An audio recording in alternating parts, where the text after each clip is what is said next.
Drift back with me now, through the haze of human history, past the rise of the great stone cities, past the first flicker of campfires in the black caves of the ice, and past even the long sun-drenched days of the savannah walkers. Let your mind dissolve the walls of the room around you. Let the solid ground beneath your feet fade into a vast, dizzying emptiness.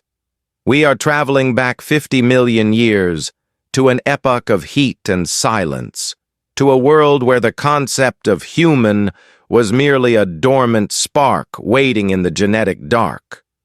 Imagine, if you will, a world without the ground.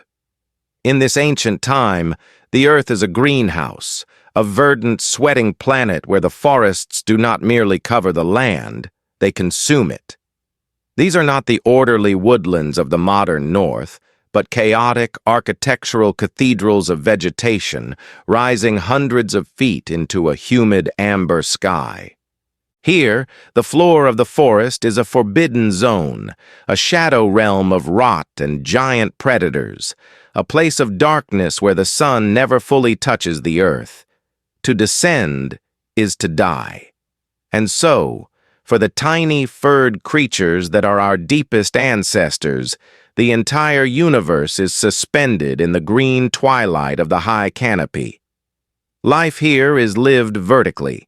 It is a world of suspension, a three-dimensional maze of vines, moss-slicked branches, and trembling leaves. In this verdant ocean, gravity is not merely a law of physics, it is a constant, silent predator. It waits, patient and eternal, below the leaves. It pulls at every mistake. It tugs at every moment of exhaustion. For these early primates, survival is defined by a single, non-negotiable imperative: the ability to hold on. To understand the origin of the swirling patterns on your fingertips, you must first understand the terror of the fall. Picture the ancestor, a small, nocturnal creature, perhaps no larger than a squirrel, with large, luminous eyes adapted for the gloom. For millions of years, the ancestors of mammals had navigated the world with claws. The claw is a magnificent tool for the ground. It is a digging instrument, a weapon of defense, a spike that drives into the earth to provide traction. On the rough, gargantuan trunk of a tree, a claw works well. It pierces the bark, anchoring the animal like a climber's piton. But evolution is a restless architect, and the forest was changing. The food, the sweetest fruits, the most succulent insects, the tenderest buds, was not found on the thick, stable trunks. It was found at the very edges of the world, on the terminal branches. These were the thin, swaying highways of the canopy, twigs no thicker than a pencil, bending under the weight of a raindrop. Here, the claw was a liability. To pierce a thin branch is to shatter it. To rely on a hook is to be unstable when the wind blows and the branch twists. The claw isolates the climber from the surface. It creates a single point of contact, a tenuous, brittle connection. Evolution demanded a new engineering solution. It demanded a shift from a mechanical hook to a biological clamp. It required a transformation of the limb itself. And so, in the slow, rhythmic silence of deep time, the paw began to change. The sharp keratin spikes of the claws began to recede, flattening out, becoming the protective shields we now know as nails. But the true revolution was happening on the underside. The skin of the palm and the soles of the feet began to swell. Soft, pliable mounds of tissue, volar pads, rose up, filled with fat and fluid. These were the first cushions, designed to mold themselves around the cylindrical shape of a branch. This was the dawn of the tactile hand. But a soft pad alone was not enough. The high canopy is a realm of moisture. In the rainforest, the air itself is water. Clouds snag on the treetops, drenching the world in a perpetual mist. The branches are slick with algae, slime, and rain. A smooth rubber pad, no matter how soft, will hydroplane on a wet surface. If you have ever tried to grip a wet glass with a soapy hand, you understand the deadly physics our ancestors faced every night. Friction is lost, adhesion fails, and in the canopy, when friction fails, the predator of gravity claims its prize. It was here, in the crucible of the wet wind-blown night, that the skin began to buckle. It was not a sudden mutation, but a gradual, poetic etching of the flesh. Nature began to texture the contact surface.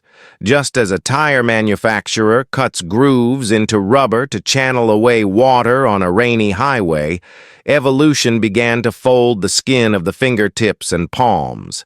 These were the first friction ridges.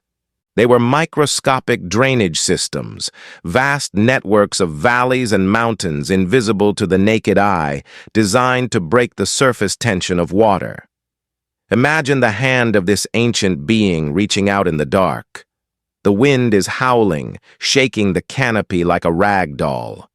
Rain lashes against the leaves, turning every branch into a slippery slide. The creature reaches for a lifeline, a swaying vine. As the fingers close, the moisture on the vine is squeezed. On smooth skin, that water would become a barrier, a layer of lubricant causing the hand to slide off into the abyss. But on this new, ridged skin, the water has a place to go. It is channeled instantly into the microscopic furrows, the valleys of the fingerprint. The high points of the ridges, the mountains, punch through the water layer, making direct, dry contact with the bark. The grip holds. The creature pulls itself up, safe for another heartbeat. This specific interaction, this triumph of friction over fluid, is the reason you carry those swirls on your hands today. They are not merely identifiers. They are the legacy of 1,000,000 saved lives, 1,000,000 falls that never happened because the skin learned to bite into the wood. But as the eons drifted by like slow clouds, these ridges began to offer a gift far greater than mere adhesion. They began to wake up the mind. In the smooth skin of a lower mammal, the nerve endings are buried deep, shielded from the world. But to create these ridges, the architecture of the skin had to become more complex. The dermis and the epidermis interlocked in a series of pegs and folds. This structural change pushed the nerve endings, the tiny biological sensors of pressure and vibration, closer to the surface. The hand was becoming an instrument of immense sensitivity.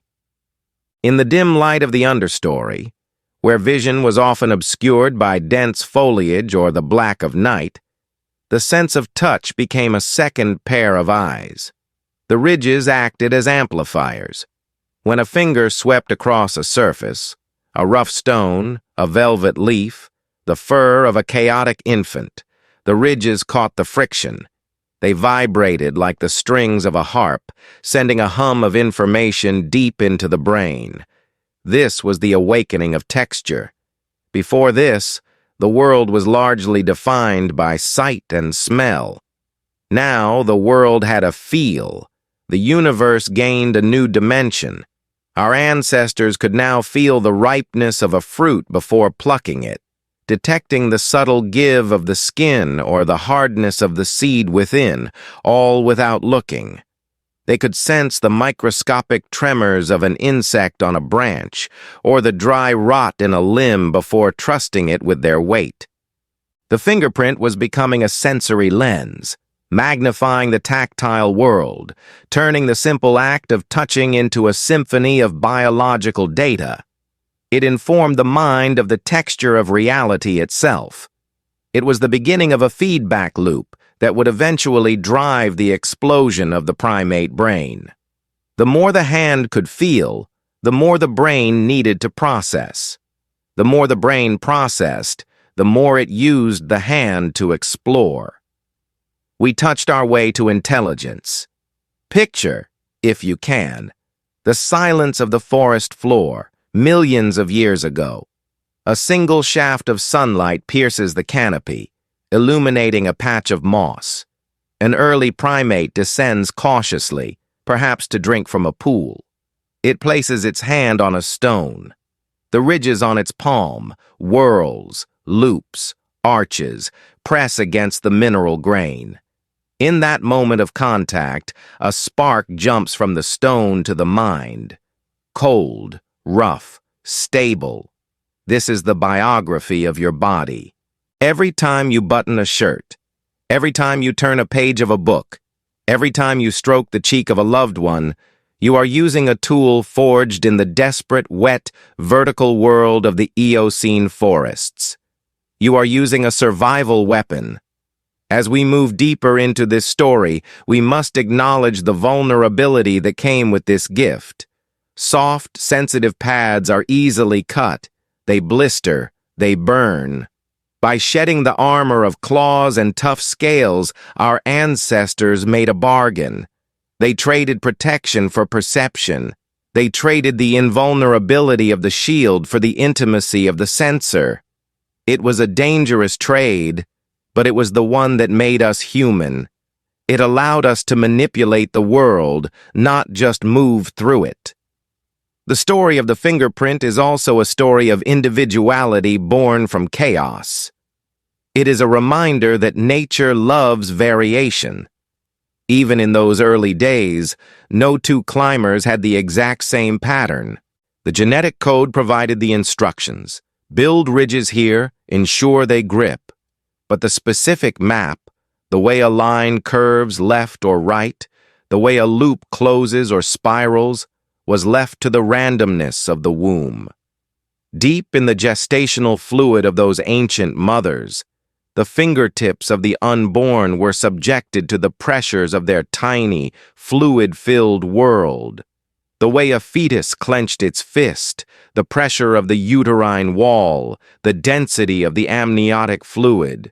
These chaotic, ephemeral forces sculpted the ridges.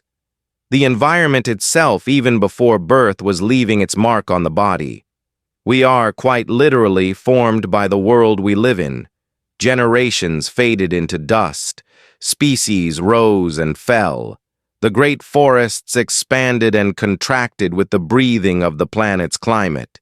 And through it all, the ridge remained. It was passed down from mother to daughter, from father to son, a silent inheritance. It survived the cooling of the world. It survived the drying of the Africa continent when the great jungles began to fracture and the terrifying open spaces of the savannah beckoned. When our ancestors finally left the trees, descending to the ground to stand upright and face the horizon, they brought the canopy with them. They brought it on their hands. The tool that was designed for gripping wet bark was about to be repurposed for something entirely new. The era of the climber was ending. The era of the maker was beginning. But that is a chapter for another time. For now, let us remain in the high canopy. Let us honor the silence of that ancient world. Feel the phantom sensation of the branch in your own hand. Feel the ghost of the rain on your skin. Realize that the very tips of your fingers are an ancient memory carved in bone and flesh, a testament to a time when we were small, when we were frightened, and when the simple act of holding on was the greatest triumph of our lives. The wind shifts in the trees, and the leaves rustle, a sound like 1,000 whispering voices. The sun begins to set, casting long amber shadows through the pillars of the forest. The air cools, and the mist begins to rise. High above the dangerous ground, a small hand tightens its grip. The ridges lock in. The eyes close, and the ancestor sleeps, safe in the embrace of the friction that saved us all. This is the legacy you carry into your own dreams tonight. You are a child of the trees, a survivor of the Great Fall, grounded by the intricate, swirling maps that nature drew upon your skin. Use this thought as your anchor. Let the complexity of your own biology be the heavy blanket that settles you. You are a miracle of adaptation, crafted by millions of years of night, millions of years of rain, and the quiet, persistent will of life to endure. Sleep now, knowing that you are held. Let us drift further back into the mists of the Paleogene, where the clocks of the modern world dissolve into the rhythmic dripping of water on ancient leaves. The Earth is younger here, hotter, a planet exhaling steam and vitality. We are suspended in the epoch of the Eocene, roughly 50 million years before the present moment, a time when the great cooling that would eventually cap the poles in ice was but a distant whisper in the climate's future. Here, the world is green, relentlessly, violently green. The continents are drifting apart, sluggish rafts of stone on a sea of magma, but in the dense, tangled belts of the equator, the jungle is supreme. It is a world without horizons, a claustrophobic cathedral of vegetation, where the sun is a fractured mosaic high above, and the ground is a graveyard of shadows. In this realm, the air is heavy, thick with the scent of decaying orchids, fermenting fruit, and the ozone tang of approaching storms. It is a world that breathes. And for the creatures that inhabit the canopy, our distant, wide-eyed ancestors, it is a world that is perpetually, dangerously slick. Imagine the texture of this prehistoric existence. The humidity is so intense that the air feels like a physical weight against the skin. Every surface, the towering trunks of the dipterocarps, the twisting lianas that bind the forest together like ropes of muscle, the broad, waxy leaves of the understory, is coated in a microscopic film of moisture. It is a hydraulic world. Water is everywhere, trapped in the cups of bromeliads, running in rivulets down the bark, hanging in suspended animation as mist. For a creature evolving to live above the ground, this moisture is the enemy. It is the grease on the gears of survival. A smooth surface against a smooth surface, separated by a layer of water, creates a hydroplane, a loss of friction that spells death. Gravity, that patient and unforgiving hunter, waits below the canopy, ready to claim any climber who slips.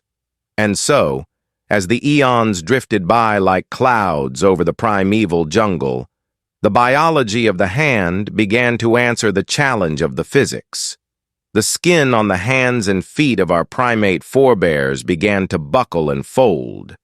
It was not a conscious decision, nor was it a swift mutation that appeared in a single generation. It was a microscopic landscaping project, a geological shifting of the flesh enacted over tens of thousands of years. Consider the way the wind, blowing relentlessly across the Sahara, sculpts the chaotic sands into orderly, rippled dunes. The wind does not design the dune. The physics of the air interacting with the grain creates the pattern.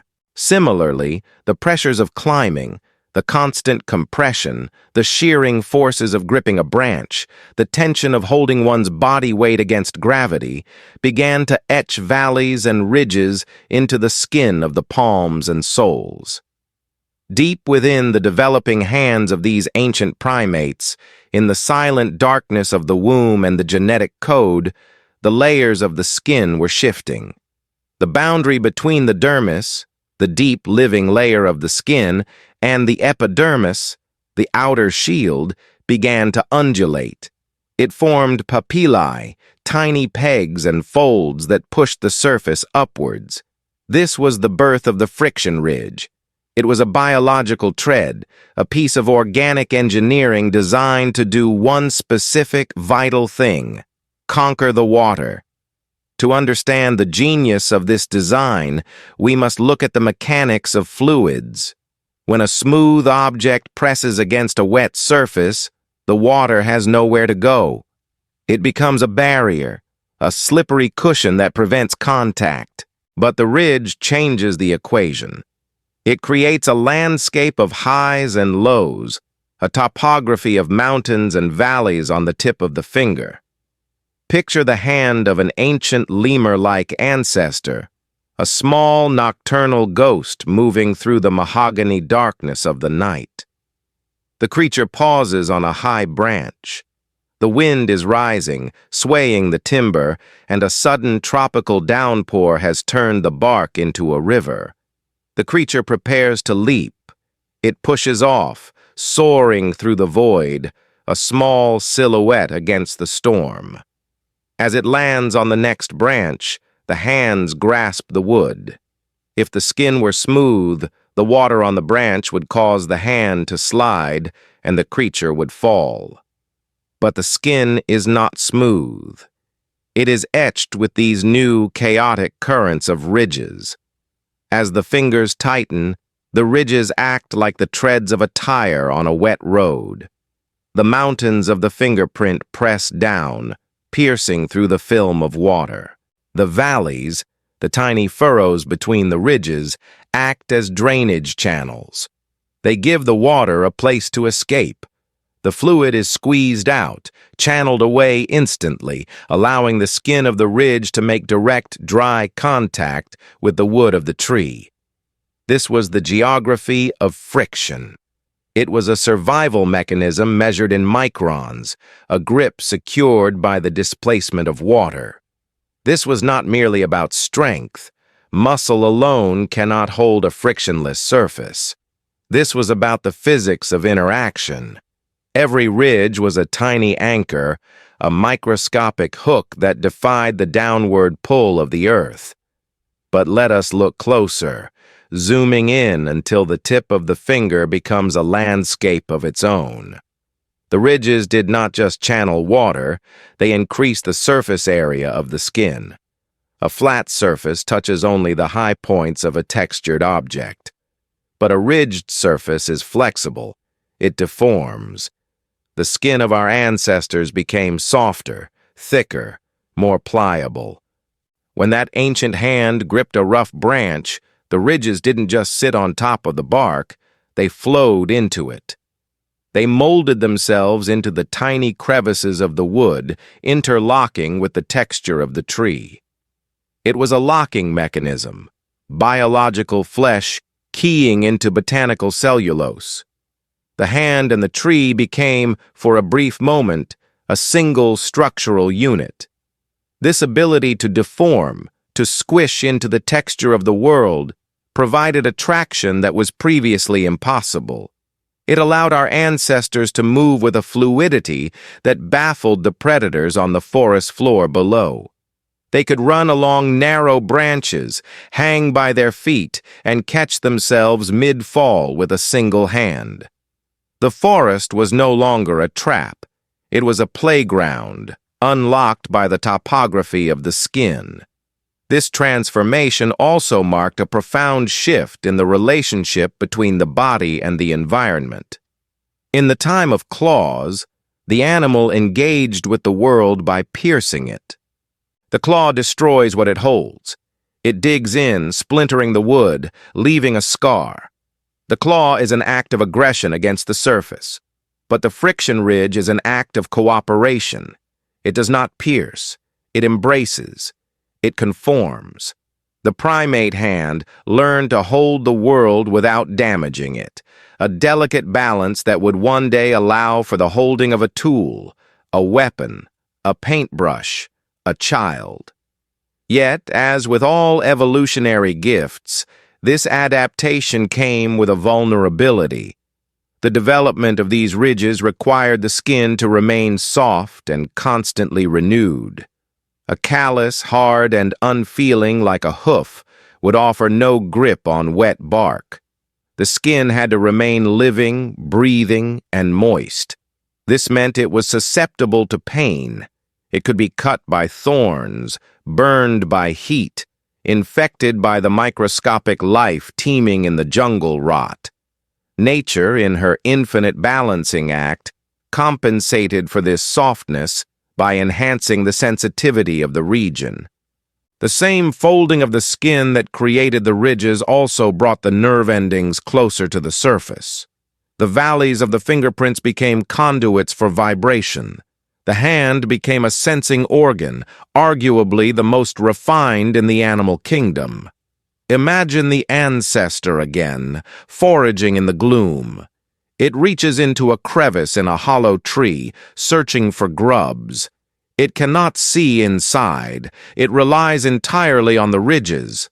As the fingertip brushes against something in the dark, the ridges catch on the microscopic texture. Is it the smooth carapace of a beetle, the soft fur of a sleeping bat, or the rough, scaly coil of a viper? The friction ridges amplify the texture, sending a shock wave of information up the arm and into the brain. Rough, smooth, moving, still.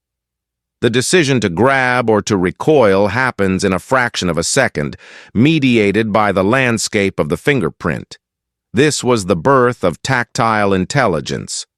The ridges allowed the brain to build a three-dimensional map of the world based solely on touch. We began to see with our hands. These patterns, emerging in the silence of the Eocene, were not yet the loops and whirls of individual identity that we obsess over in modern forensics. Nature does not care for identity, nature cares for function. The early patterns were simple, often transverse lines running across the fingertips, perpendicular to the direction of the slip. They were rugged topographies born from the necessity of flight through the trees. They were utilitarian, like the corrugation on a cardboard box or the knurling on a steel tool handle. But even in this functional design, chaos found a way to enter. The formation of these ridges was not a printed stamp. It was a dynamic process. As the fetus developed in the womb of the primate mother, the skin grew faster than the hand itself. It buckled under the pressure, collapsing into folds. And because the environment of the womb is a chaotic system, fluid dynamics, pressure changes, the random twitching of the developing body, the folds never collapsed the same way twice. The volar pads, those temporary swellings on the fingertips of the embryo, began to regress, to shrink back into the hand. As they deflated, the skin wrinkled over them, like a balloon losing air. If the pad was high and round, it formed a whorl. If it was slanted, it formed a loop. If it was low, it formed an arch. These shapes were the ghosts of the fetal pads, preserved forever in the ridges of the adult hand. Thus, every grasp of that ancient lemur was unique. One might have had a spiral on the thumb that helped it grip a particular kind of bamboo. Another might have had a series of arches that were perfect for the thick bark of the kapok tree. It was the skin itself learning to become a tool of adhesion in a slippery world, but doing so with an artistic flair that served no purpose other than to manifest the infinite variety of life. And consider the silence of this mechanism. There is no click of a claw, no scratching of nails. The friction ridge allows for a silent approach. In the predatory game of the canopy, silence is as valuable as grip. The soft, ridged pads allowed our ancestors to move like mist through the leaves, stalking insects or evading the owl and the snake. It was a stealth technology, an acoustic dampener built into the very fabric of the extremities. As the millennia turned into millions of years, this trait proved so successful that it became a defining characteristic of our order. It was written into the genetic code of the lineage that would eventually lead to us. But it was not ours alone. Across the vast evolutionary tree, other climbers stumbled upon similar solutions. The koala, separated from us by 70 million years of history, evolved fingerprints so similar to ours that even experts struggle to tell them apart. This is the poetry of convergent evolution. The forest asks the same question, how do you hold on?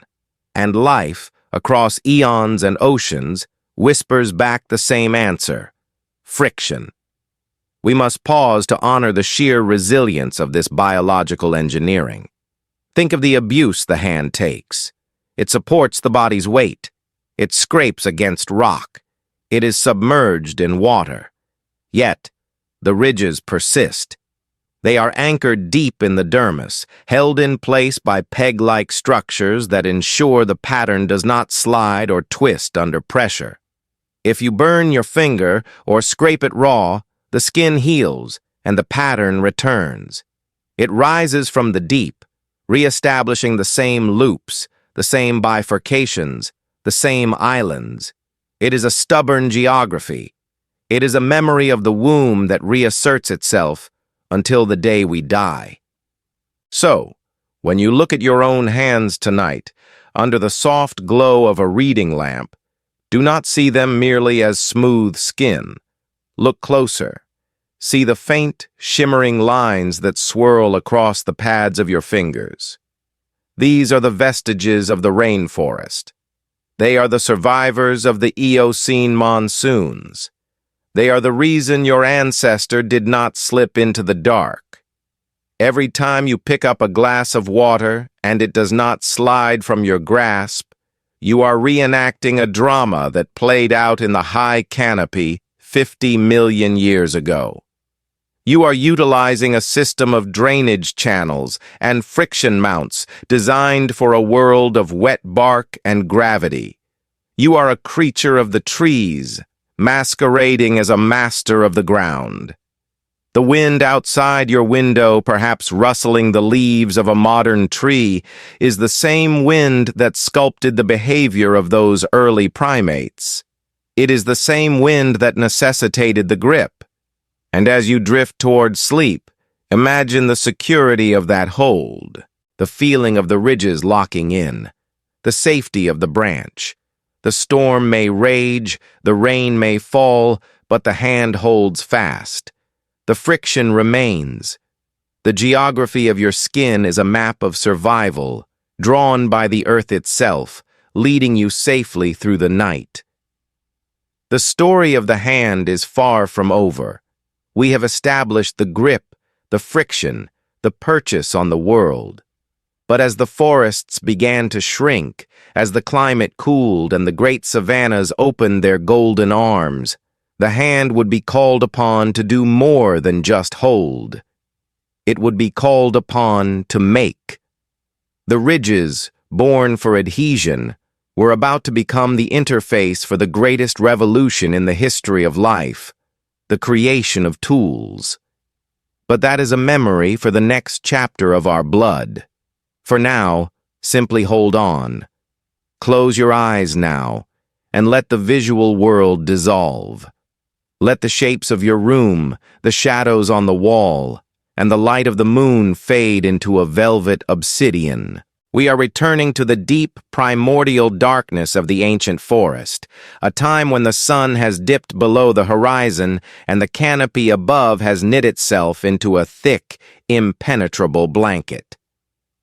50 million years ago, in the dense, steaming jungles of the Eocene, night was not merely the absence of light. It was a physical weight, a shroud that rendered the eyes of our ancestors almost useless. In this abyss, where the jaguar stalked and the viper coiled in the blackness, vision was a traitor. It could not see around corners.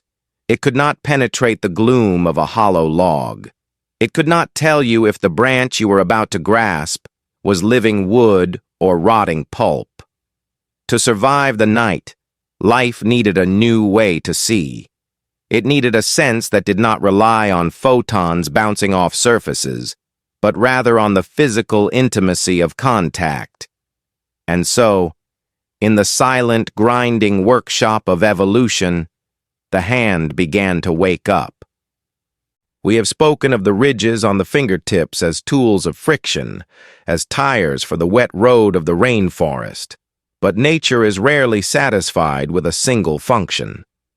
In a stroke of biological brilliance, the folding of the skin, those mountains and valleys of the fingerprint, became the architecture for a sensory revolution. As the skin buckled to create the grip, it performed a secondary, unintended miracle. It pushed the deep world of the nervous system to the very edge of the body. Imagine the anatomy of this change. Deep within the dermis, the layer of living tissue beneath the outer skin, lies a vast network of nerves, the fiber optic cables of the biological machine. In most mammals of that era, these nerves were buried deep, protected by thick pads of fur or callus. But as the friction ridges formed, the landscape of the skin changed. The ridges acted like geological uplifts, pushing the underlying tissue upward. Into these new elevations, into the very peaks of the fingerprints, migrated the Meissner's corpuscles. These are not merely cells, they are biological sentinels. They are tiny, fluid-filled bulbs wrapped in nerve fibers, incredibly sensitive to the slightest deformation. By moving these sensors into the ridges, evolution effectively turned the volume dial of the hand from a whisper to a scream. The hand was no longer just a paw for walking or a clamp for holding. It was becoming an eye. It was becoming an instrument of immense sensitivity, capable of reading the microscopic braille of the world. Picture an ancestor, a small furred primate, navigating the high branches in the pitch black. It moves with a cautious fluidity. It cannot see the branch ahead. It reaches out. The moment the fingertips graze the bark, a symphony of data erupts. The ridges on the skin catch against the texture of the wood. Because the skin is patterned with these swirling lines, the friction is not uniform. It creates a vibration. This is the secret language of the fingerprint. When you drag your finger across a surface, be it the rough stone of a cave wall or the silk of a petal, the ridges act like the needle on a record player. They bounce and skip over the microscopic imperfections of the surface. These bounces create vibrations, tiny shock waves that travel through the skin and strike the nerve endings waiting just below. The ridges amplify these vibrations, tuning them to the exact frequency that the Meissner's corpuscles are designed to hear. In the silence of the canopy, the hand began to hear the texture of reality. This was the awakening of texture. Before this adaptation, the world was likely perceived in broad strokes of hard and soft, hot and cold. But with the advent of the friction ridge, the resolution of the tactile world became infinite. The ancestor could feel the difference between the dry, flaky bark of a dying tree and the slick, moss-covered surface of a living one. They could detect the velvet nap of a young leaf versus the waxy coating of a poisonous one.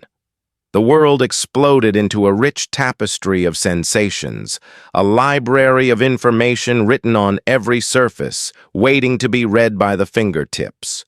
Let us descend into the specific heart-pounding moments where this new sense meant the difference between life and death.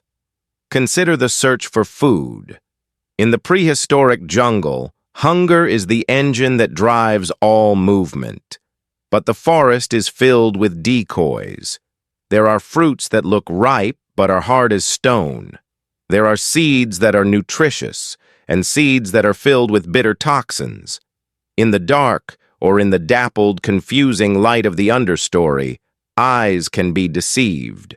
A red fruit might be ripe, or it might be rotten. Enter the hand. The ancestor pauses before a cluster of wild figs. The eyes are unsure. The hand reaches out. The fingertips press against the skin of the fruit. This is a moment of profound biological interrogation. The ridges deform slightly, pressing into the fruit's surface. The nerves measure the resistance. Is there a subtle give, a hydraulic softness that suggests sugar and juice? Or is there a rubbery, unyielding pushback that signals unripeness? Simultaneously, the ridges sweep across the skin of the fruit. They detect the microscopic texture. Is it smooth and taut, or is it wrinkled and slightly slimy, suggesting the beginning of fungal decay? This analysis happens in a fraction of a second. The brain receives a texture profile of the object: soft, yielding, smooth, warm. The decision is made. The fruit is plucked. This was the first quality control system, a survival mechanism that allowed our forebears to extract the highest energy from their environment while avoiding the sickening mistake of eating rot. But the whispering sense offered protection from more than just bad food. It became a radar system for the structural integrity of the world. Life in the trees is a defiance of gravity, and gravity is always testing the stage. A branch may look solid, thick, and brown, indistinguishable from the rest of the tree, but inside it may be hollowed out by termites or consumed by dry rot. To step on such a branch is to fall. The visual cortex cannot see the rot inside the wood, but the hand can feel the lie. Imagine the ancestor moving quickly, fleeing a predator, perhaps a fossa or a large bird of prey. The heart hammers against the ribs. The breath comes in short, sharp gasps. There is no time to stop and look. The ancestor leaps, grabbing a branch with one hand to swing to the next. In that millisecond of contact, the ridges perform a diagnostic scan. As the fingers wrap around the wood, the nerves detect a subtle, sickening vibration. The wood feels dead. It doesn't hum with the solid, dense feedback of living timber. It feels light, papery, brittle. The vibration of the impact travels poorly through the rot. The ridges pick up this lack of resonance. Instantly, a reflex arc fires. Before the conscious mind even registers the danger, the body adjusts. The hand releases, or the weight is shifted. The ancestor aborts the swing, scrambling to the trunk, just as the rotten limb snaps and plummets into the dark abyss below. The fingerprint, that silent witness, has saved the bloodline once again. This sensitivity extended even to the smallest, most terrifying inhabitants of the forest. The jungle is a kingdom of insects. Spiders with venomous bites, stinging ants, scorpions that hide in the crevices of bark. To place a hand blindly on a tree trunk is to risk a sting that could fester and kill. But the ridges, acting as amplifiers, turn the skin into a seismograph. Picture the hand resting on a branch during a moment of stillness. A spider, no larger than a coin, begins to creep towards the fingers. Its legs are feather-light, barely touching the surface. To a smooth-skinned animal, this movement would be imperceptible until the fangs were buried in the flesh. But the friction ridges are tuned to detect shear force and minute displacement. As the spider places a leg on the edge of a fingernail or the side of a digit, the ridges deform microscopically. The vibration of the insect's footfalls, a frequency almost too low to exist, travels through the skin. The nerves scream movement, pattern, skittering. The hand recoils instantly, shaking off the threat before the eyes even focus on it. This creep-crawly sensation we feel today, the way we can detect a single hair resting on our arm or a fly landing on a knuckle, is an ancient alarm system. It is the legacy of a time when the smallest touch could herald the greatest pain. However, as with every gift in the great ledger of evolution, this sensitivity came with a price. To feel the world is to be vulnerable to it. By thinning the barrier between the nerves and the environment, by pushing the sensors into the exposed ridges, our ancestors made a sacrifice. They shed the armor of the callous. The paw of a wolf or a bear is a tough, unfeeling pad. It can run over sharp stones and ice without registering pain. But the primate hand, the hand of the fingerprint, is tender. It blisters. It cuts. It burns. A thorn that would be ignored by a paw becomes an agonizing ordeal for a hand. By turning the volume up on the world, we also turned up the volume on pain. But this pain was a teacher. It forced a new kind of awareness. Because the hands were precious and sensitive, they had to be used with intention. You could not just smash your way through the world. You had to negotiate with it. The sensitivity demanded a carefulness, a deliberation in movement. It slowed our ancestors down, making them thoughtful manipulators of their environment rather than brute forces of nature. This feedback loop, sensitivity leading to careful manipulation, leading to greater intelligence, was the spark that would eventually ignite the fire of the human mind. As the eons passed and the climate began to dry, pushing the forests back and opening the grasslands, this sensitivity found a new and profound purpose. It moved from the realm of survival to the realm of connection. It became the glue of society. We must look now at the social life of our ancient kin. In the troop, the tribe, the family, survival depended on the bonds between individuals, and the currency of this bonding was touch. Grooming, the rhythmic picking through fur to remove parasites and debris, became the central ritual of primate life. This was not a mechanical act. It was a sensory conversation. Imagine two ancestors sitting in the golden light of the late afternoon. One grooms the other. The hands move through the thick hair. The fingertips, with their swirling ridges, graze the scalp of the companion. The sensitivity allows the groomer to find the tiniest grain of sand, the smallest tick, the hidden scab. But beyond the hygiene, there is the feeling.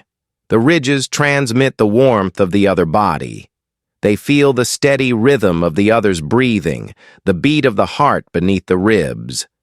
This tactile stimulation releases a flood of oxytocin and endorphins in both the groomer and the groomed. It is a chemical peace treaty, a biological weaving of souls. The ridges made this intimacy possible. A numb hand cannot comfort. A numb hand cannot soothe.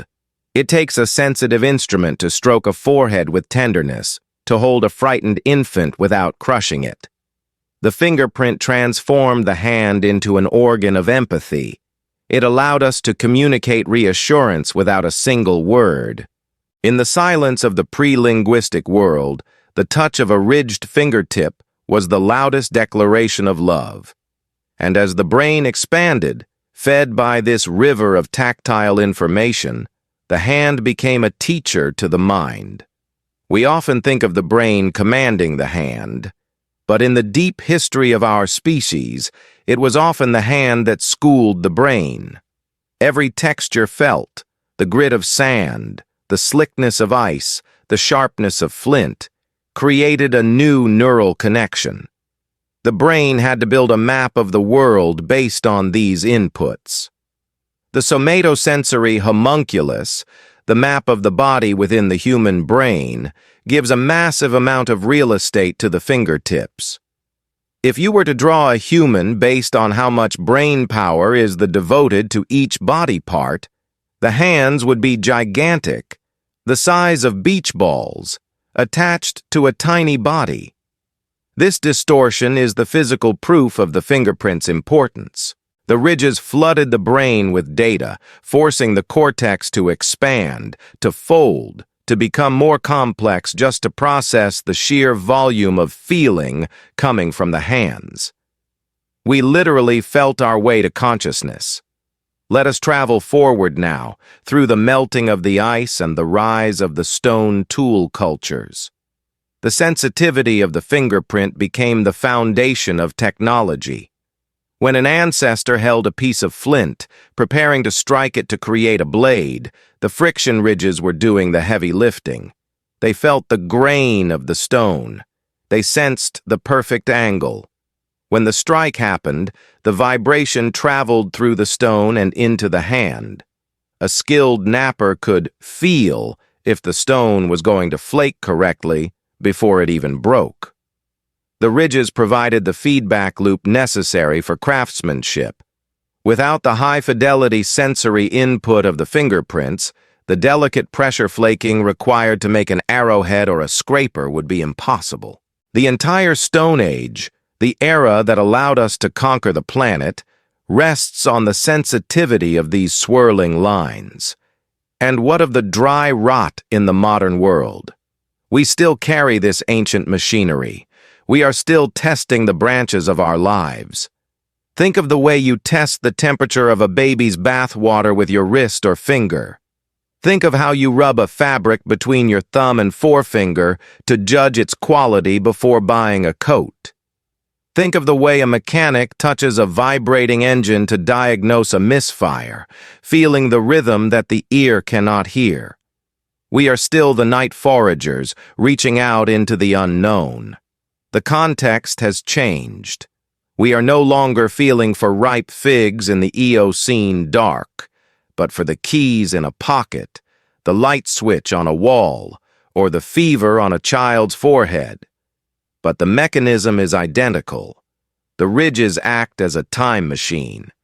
Every time you feel a texture, you are experiencing the world exactly as your ancestor did 50 million years ago. The smell of the air has changed. The sounds of the forest are gone, replaced by the hum of electricity and traffic. But the feeling of roughness is the same. The feeling of smoothness is an eternal constant. The sensation of warmth is a bridge across the eons. In the quiet of the night, consider your own hands. They are resting now, perhaps on a soft sheet or a warm blanket.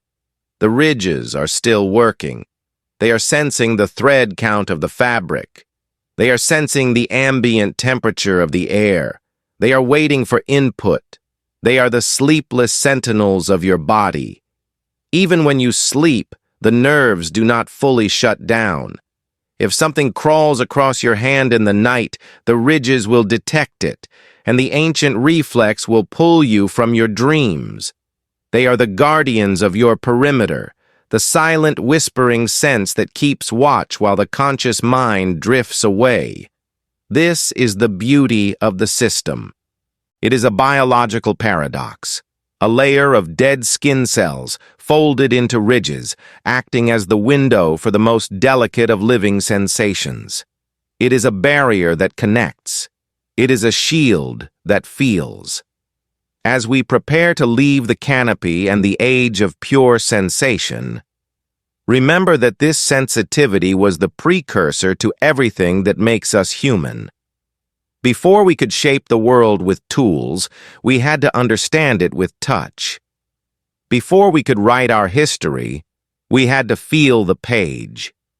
The friction ridges were the first brave explorers of reality, sending back their reports from the front lines of the physical world, whispering the secrets of texture and form into the growing darkness of the mind.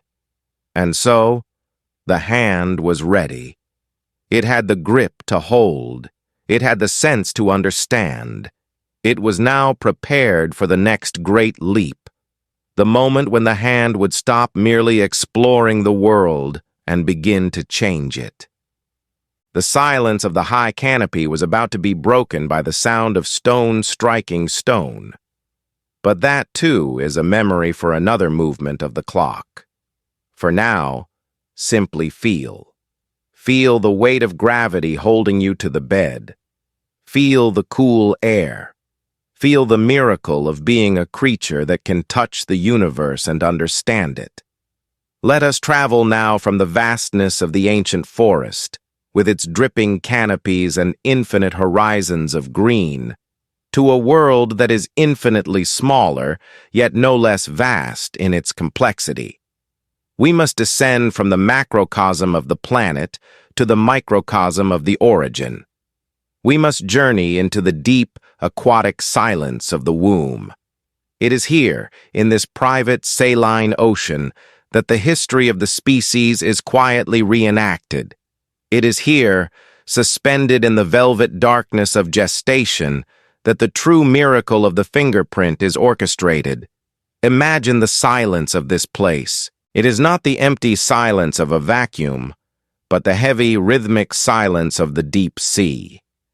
It is a world dominated by the sound of a second heart, a towering, drumming beat that echoes through the fluid like the pounding of a distant surf. In this warm, weightless suspension, a new life is forming. It is a traveler floating through the dark, a tiny voyager assembling itself from the instructions written in the ancient code of DNA. We are observing a time long before the first breath is drawn. We are hovering around the 10th week of existence. The creature floating here is recognizable as human, yet it still bears the distinct ghostly hallmarks of its evolutionary past. It is a work in progress, a clay sculpture not yet fired in the kiln of the air. At this stage, the hands are tiny, delicate structures, no larger than the seed of a wildflower. They are translucent, glowing faintly in the dim light of the body's interior. For weeks, these hands were merely paddles, webbed and fin-like, a reminder of the time when our ancestors swam in the Devonian seas. But as the weeks have passed, the cells have performed a ritual of sacrifice, dying away between the digits to carve out 5 distinct fingers. Now these fingers float in the amniotic current, soft and smooth. There are no lines upon them. There are no ridges. They are blank slates, waiting for the story to be written. But nature abhors a vacuum, and it abhors a smooth surface where work must be done. And so, deep within the genetic machinery, a command is issued. It is time to build the grip. A phenomenon known as the volar pads begins to swell on the tips of the tiny forming fingers. Visualizing these pads requires a leap of imagination. Picture the soft, rounded paws of a kitten or the fleshy cushions on the foot of a mouse. These are volar pads, mounds of mesenchymal tissue, rich with fluid and fat, that rise like islands from the sea of the developing skin. In the womb, your fingers once possessed these same distinct animalistic cushions. They swelled outward, giving the fingertips a bulbous, rounded appearance. They are the blueprint. They are the scaffolding of what is to come. For a brief, silent epoch in the timeline of the pregnancy, these pads dictate the topography of the hand. They are the physical manifestation of our link to the climbing creatures of the past, a temporary structures that serve as the mold for the permanent skin. The existence of these pads is a testament to the conservatism of evolution. Nature does not simply discard the past, it builds upon it. Even though we do not walk on our hands like a cat or grasp branches with the desperate necessity of a lemur, we still grow the pads that allowed them to do so. We grow them, and then we transform them. They are a bridge between the functional paws of our ancestors and the sensitive, manipulative hands of humanity. But the story of the fingerprint is not a story of growth alone. It is a story of conflict. It is a story of geological forces playing out on a canvas measured in millimeters. As the fetus drifts through the 12th and 13th weeks, a subtle shift occurs in the growth rates of the body. The hand is expanding. The bones are lengthening, hardening from cartilage into calcium. But the volar pads, those temporary mountains of tissue, begin to falter. They stop growing. In fact, they begin to recede. They start to shrink back into the flesh of the finger, deflating like a slow leak. This regression sets the stage for a physical crisis on the surface of the skin. Consider the layers of the skin. On the outside, facing the amniotic fluid, is the epidermis, the shield, the barrier. Beneath it lies the dermis, the living blood-rich foundation. In between them sits the basal layer, the generative engine where new skin cells are born. At this precise moment in the womb, the basal layer enters a period of hyperproduction. It is growing furiously, churning out new cells at a rate that outpaces the growth of the dermis below and the shrinking volar pad above. The skin is becoming too large for the finger it covers. It is a tablecloth that has outgrown the table. It is a geologic crust that has outgrown the mantle of the earth beneath it. The tension builds. The cells are crowded, jostling for space in the dark. The smooth surface can no longer maintain its integrity. The physics of the situation demand a release. The skin must buckle. It is a catastrophic collapse on a cellular level. If you could shrink yourself down to the size of a single cell and stand upon the surface of that unborn finger, you would witness a slow-motion earthquake. The smooth horizon of the skin begins to undulate. Great ridges of tissue are forced upward, while deep valleys are driven downward into the dermis. This is not a random crumbling, but a systematic folding determined by the geometry of the stress. The primary ridges are forming. These are the deep roots of the fingerprint. They are not merely surface scratches. They are tectonic shifts that penetrate deep into the foundation of the skin. They are driving down into the dermis, anchoring themselves to the nerve endings, locking the pattern into the very fabric of the body. This buckling process is the architect at work. But the genius of the design lies in how the shape of the volar pad dictates the shape of the collapse. Imagine the volar pad as a mountain. If the pad is high and round when the buckling begins, the skin is stretched tight over the summit. As the tension releases, the ridges form in concentric circles around the peak. They swirl around the center, creating the pattern we know as a whorl. It is a topographic map of a mountain that is disappearing. If the pad is slightly lopsided or if it has begun to recede unevenly, the stress lines shift. The ridges flow in from one side, curve around the remaining mound of the pad, and exit the same way they came. This creates a loop, the most common pattern in the human family. It is the signature of a leaning mountain, a memory of asymmetry. And if the volar pad is low, almost flat, barely rising above the surface of the finger, then the tension is distributed differently. The skin buckles in waves that rise and fall like a rolling sea. They enter from one side, rise up in a gentle hill, and exit the other side. This forms an arch. It is the simplest pattern, a record of a landscape without a peak. It is a profound realization. The fingerprint you look at today, under the light of your lamp, is a ghost map. It is a topographic record of a structure that vanished months before you were born. The whorl on your thumb is the memorial to a high, round pad of tissue that existed for a few weeks in the dark of the womb and then dissolved. You are carrying the archaeological ruins of your own embryonic development on the tips of your fingers. This process, the swelling, the tension, the buckling, is a chaotic event. It is driven by the laws of physics, by fluid dynamics and mechanical stress. It is a slow-motion earthquake of the epidermis, but unlike the destructive quakes of the crustal earth, this one is constructive. It is building a labyrinth. As the ridges form, they do not just sit on the surface. They knit the layers of the skin together.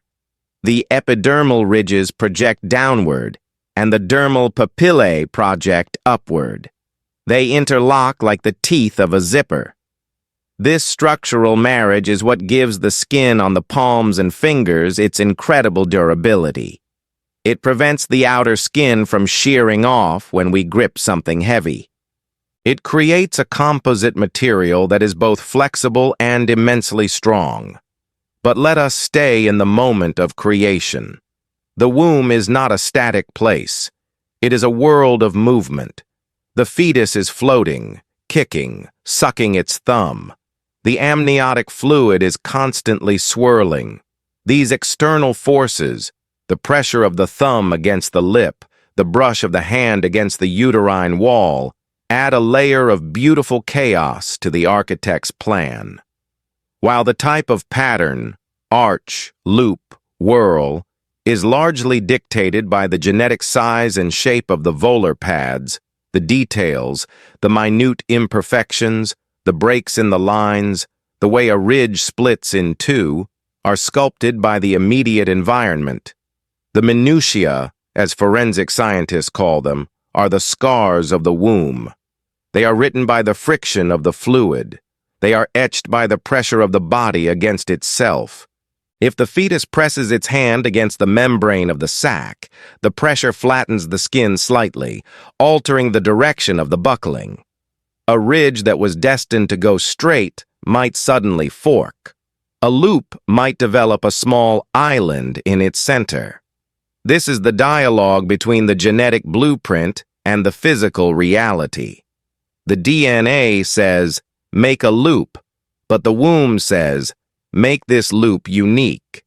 It is the first time the universe physically interacts with the individual to leave a permanent mark.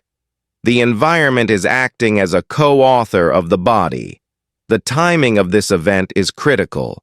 This buckling happens between the 10th and 17th weeks of gestation. It is a finite window. Once the ridges are formed, the window closes forever. The stress has been relieved. The skin has found its equilibrium.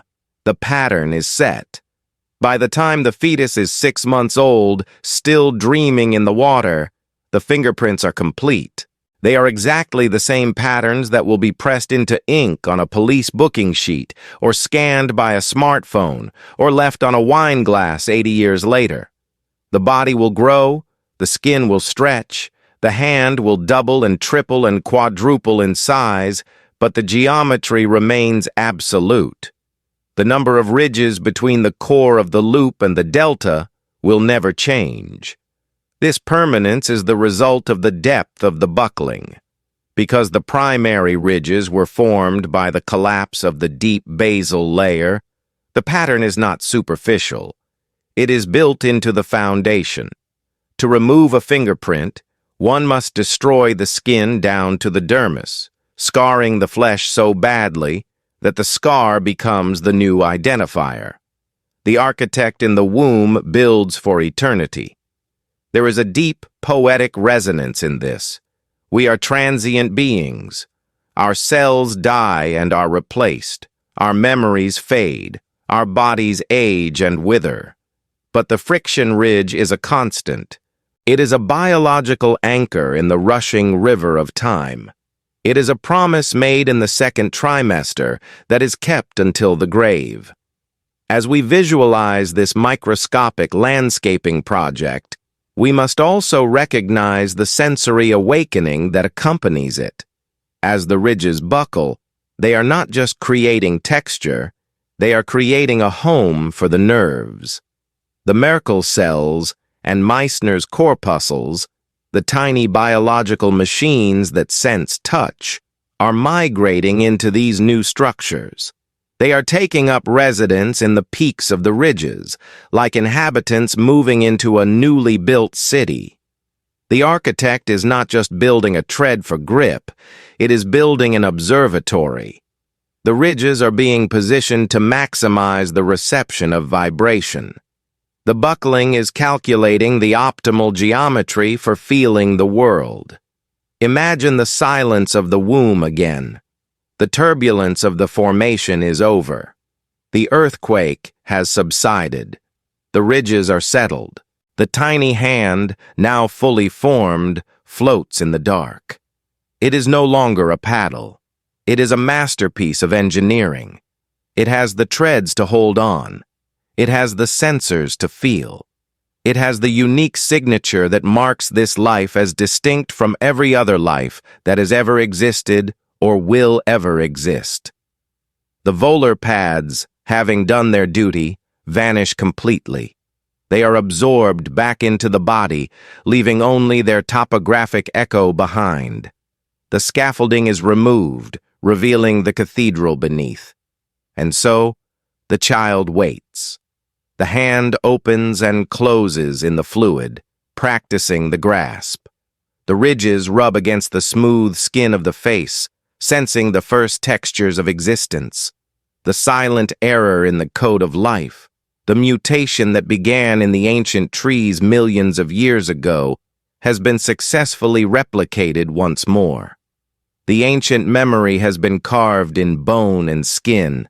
The slow-motion earthquake has reshaped the landscape of the body. The labyrinth is finished. The journey of the hand is far from over. It has yet to touch the dry air, yet to feel the roughness of stone or the warmth of fire. But the map has been drawn. The architect in the womb has laid down the tools. The silence returns, heavy and protective, as the fetus drifts on, holding its own identity in its clenched fist, waiting for the light. This is the story of your own beginning. Before you had a name, before you had a voice, before you had a memory, you had this. You had the buckling of the skin. You had the collapse of the pads. You had the chaos of the fluid writing its name upon you. Tonight, as you lie in the dark, let your mind drift back to that first ocean. Feel the echo of that ancient water. Understand that the tips of your fingers are a geological record of your own creation, a testament to the forces that shaped you in the dark, long before you ever saw the sun. The storm of creation has passed, and what remains is the calm, enduring pattern of the self. There is a profound and terrifying beauty in the concept of the accident. We often look at the natural world, the spirals of a sunflower, the hexagonal perfection of a honeycomb, the symmetrical wings of a moth, and we see order. We see a universe governed by strict, unbreakable laws, a cosmos where the orbit of the planets and the beating of a heart are regulated by the metronome of physics.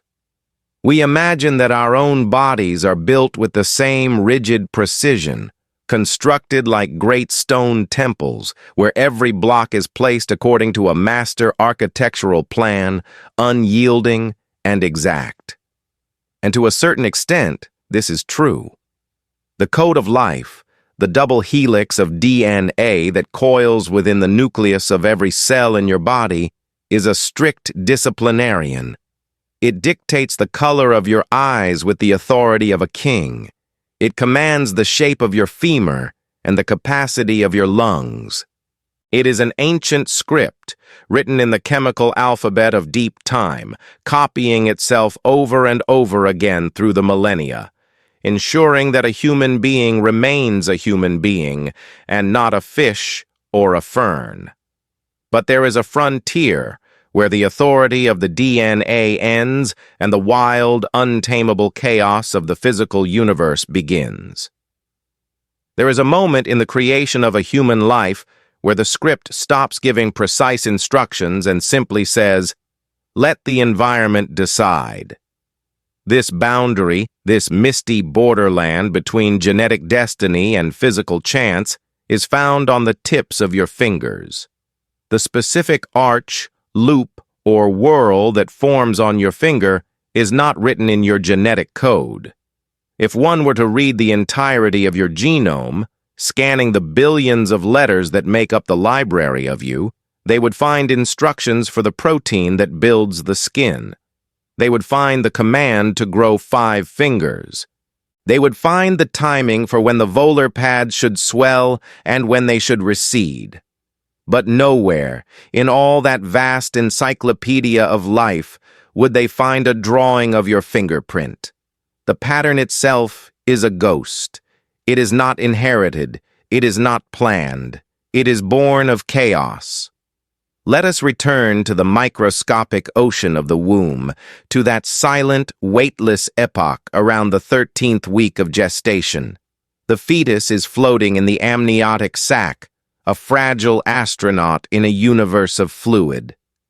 This is not a stagnant pond. It is a dynamic, shifting sea. The amniotic fluid is constantly in motion, driven by the heat of the mother's body, the rhythm of her pulse, and the movements of the fetus itself. It is a weather system of its own, with currents, eddies, and tides. And it is here, in this fluid turbulence, that the artist's chisel begins its work. The skin on the fingertips is in a state of critical instability. As we have explored, the basal layer is growing faster than the layers above and below it, buckling under the strain, desperate to fold. But how it folds, the specific direction of the collapse, the intricate geometry of the resulting ridge, is determined by the physical pressures of the immediate moment. It is a sculpture made by 1,000 tiny, random collisions. Consider the density of the amniotic fluid. Is it slightly more viscous today than it was yesterday? That subtle change in thickness alters the drag on the delicate skin of the fingertips as the fetus moves its hand. Consider the position of the hand itself. Is the fetus sucking its thumb?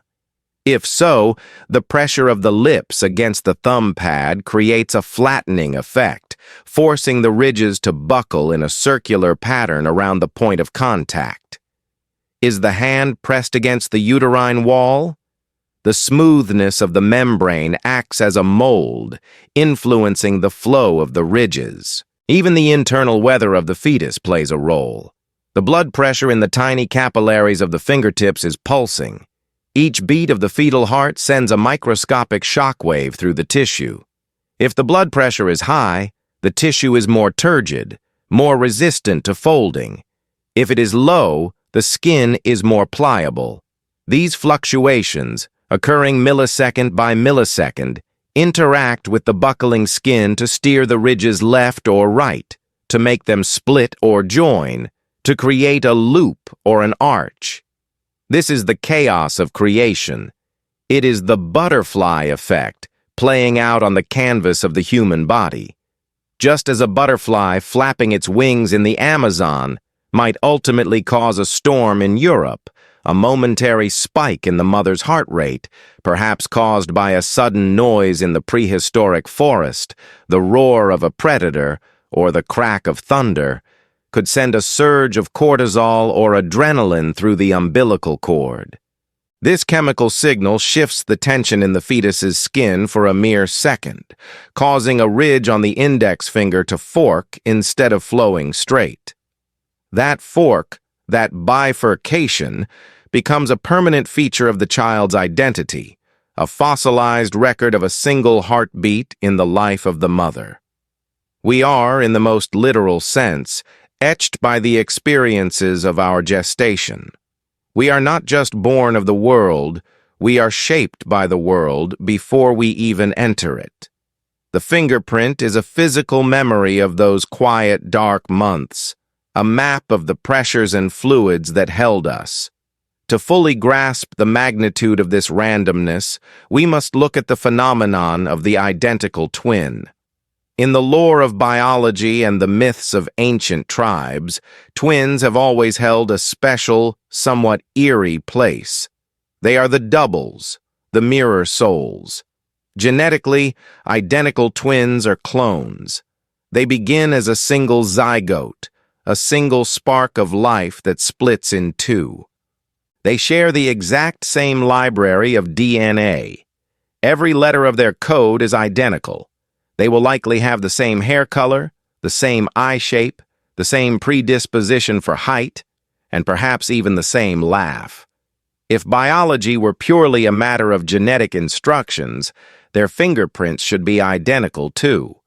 They should be perfect copies, down to the last micron. But they are not. If you were to take the hands of identical twins and place them under a magnifying glass, you would see the limits of genetic control. While their fingerprints might share a general family resemblance, perhaps they both tend toward loops, or they both have high ridge counts, which is a trait influenced by the shape of the volar pads. The details are completely different. The minutiae, the bifurcations, the islands, the ridge endings, the actual map of identity are strangers to one another. Why? Because they lived different lives in the womb. Imagine them there, floating side by side in the inner sea. They are close, but they occupy different spaces in the universe. One twin is pressed against the left side of the uterus, the other is on the right. The twin on the left feels the rhythmic thumping of the mother's descending aorta against its back.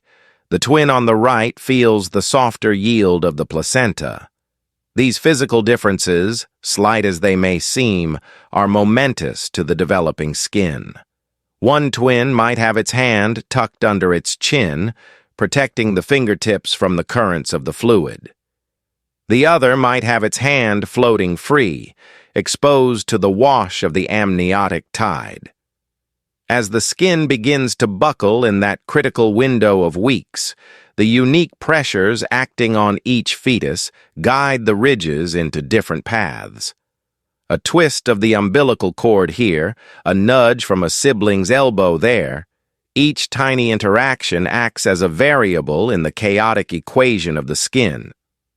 It is a profound realization that even clones, beings who share the very same blueprint of life, cannot escape the power of the environment. Nature ensures that no two entities are ever truly the same. It is as if the universe forbids perfect duplication. It demands that every being be a unique iteration, a solitary experiment in existence. The swirling currents of the womb ensure that individuality is not just a psychological concept, but a physical law. This brings us to a concept known in science as stochastic resonance, or developmental noise. It sounds like a flaw, a mistake in the system. Why would evolution, which strives for efficiency and perfection, allow for such randomness? Why leave the design of the grip to the whims of fluid dynamics?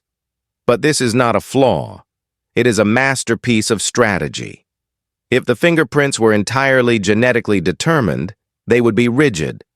A mutation in the fingerprint gene could prove catastrophic for the entire species, perhaps creating smooth hands that couldn't grip or ridges so deep they tore easily. By offloading the details of the design to the environment, nature builds resilience into the system. It allows the skin to adapt to the specific size and shape of the individual hand as it grows. It allows the pattern to fit the finger perfectly, regardless of slight variations in bone growth or muscle density. Moreover, there is a deep, ancient beauty in the idea that chaos is a creator. We tend to fear chaos.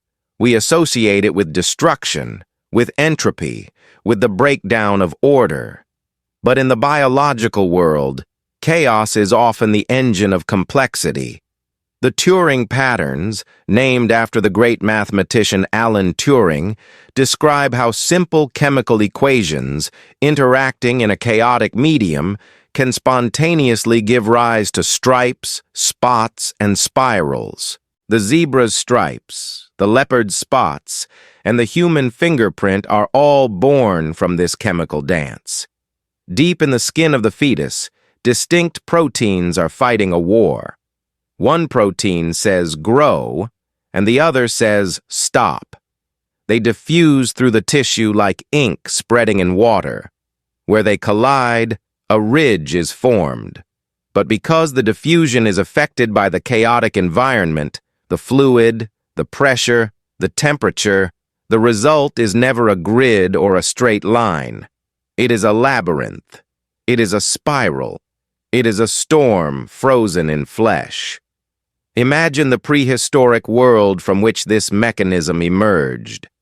Think of the Ice Age tundra, where the wind carved patterns into the snowdrifts. Think of the river deltas in the Great Rift Valley, where the water carved branching channels into the mud. These are non-living systems, yet they create patterns strikingly similar to fingerprints. The wind and the water do not have DNA. They have only physics. They have only the chaos of flow and resistance. Your body, in its formation, taps into these same elemental forces. The ridges on your hands are cousins to the sand dunes of the Sahara and the eddies of the Nile. They are formed by the same laws of fluid dynamics. When you look at your thumb, you are looking at a small patch of nature's turbulence, captured and solidified. You are carrying a piece of the storm with you. There is a philosophical weight to this biology. It suggests that we are not merely the sum of our ancestors. Yes, we carry their genes. We carry the bone structure of our parents, the blood type of our lineage, the reflexes of the ancient primates. But the fingerprint reminds us that we are also the sum of our own unique history. From the very first weeks of our existence, before we had a thought or a name, we were accumulating a personal history of touch. The mark of the beast, as it were, is actually the mark of the self. It is the physical proof that you are an event that has never happened before in the history of the universe and will never happen again. Generations of humans lived and died without knowing this secret. The cave painters of Lascaux, pressing their hands into red ochre and slapping them against the cave walls, left their prints as signatures. They likely knew that their hands looked different from their clanmates, but they could not have known the complexity of the reason why. They lived in a world of spirits and totems. To them, the swirls on the skin might have been seen as the pathways of the soul or the maps of the stars. And perhaps they were right, in a way. If the womb is a microcosm of the universe, then the forces that shape the fingerprint are the same forces that shape the galaxies: gravity, pressure, flow, chaos. The macrocosm reflecting in the microcosm. As the weeks of gestation pass, the skin thickens. The wet concrete of the early epidermis begins to set. The ridges, once pliable and shifting, become fixed. The secondary ridges form, locking the pattern in place. By the 6th month of pregnancy, the door to chaos is closed. The masterpiece is finished. The environment has had its say, and the body hardens around the decision. From this moment on, the fingerprint is immutable. It is a fossil of the birth time. The child will leave the water of the womb and enter the harsh, dry air of the Paleolithic or the modern world. They will crawl across the dirt. They will scrape their hands on rocks. They will burn them on coals. The skin will wear down. It will peel. It will scar. But underneath, deep in the generative layer where the chaos was first captured, the pattern remains. It waits for the skin to heal, and then it pushes the same pattern back up to the surface. It is a memory that cannot be erased. It is the body saying, I remember the womb. I remember the fluid. I remember the pressure of the beginning. This enduring specificity has profound implications for the life of the individual. In the harsh struggle of the Stone Age, this uniqueness might not have seemed valuable. Survival was often about the group, the tribe, the collective. To be different was sometimes dangerous. And yet, nature insisted on this badge of individuality. Perhaps it is a reminder that while we survive together, we experience the world alone. No one else can feel what you feel. No one else has your specific array of nerve endings, tuned by your specific ridges. Your interface with reality is yours alone. When you touch a stone, the vibration that travels up your arm is a song played on an instrument that exists nowhere else. So, as we drift through the narrative of the body, let us pause to honor the chaos. Let us honor the unpredictability of the womb. It is easy to worship the order of DNA, the clean lines of descent and inheritance. But there is a wilder, more ancient magic in the accident. There is a beauty in the fact that the genetic code, for all its power, steps back and lets the water do the work. It allows the fluid to be the sculptor. It allows the random twitch of a muscle or the beat of a maternal heart to write the final details of the body. It is a lesson in humility. We are not just programmed machines. We are collaborations between code and circumstance. We are shaped by the storms we weather, even the ones we weather before we are born.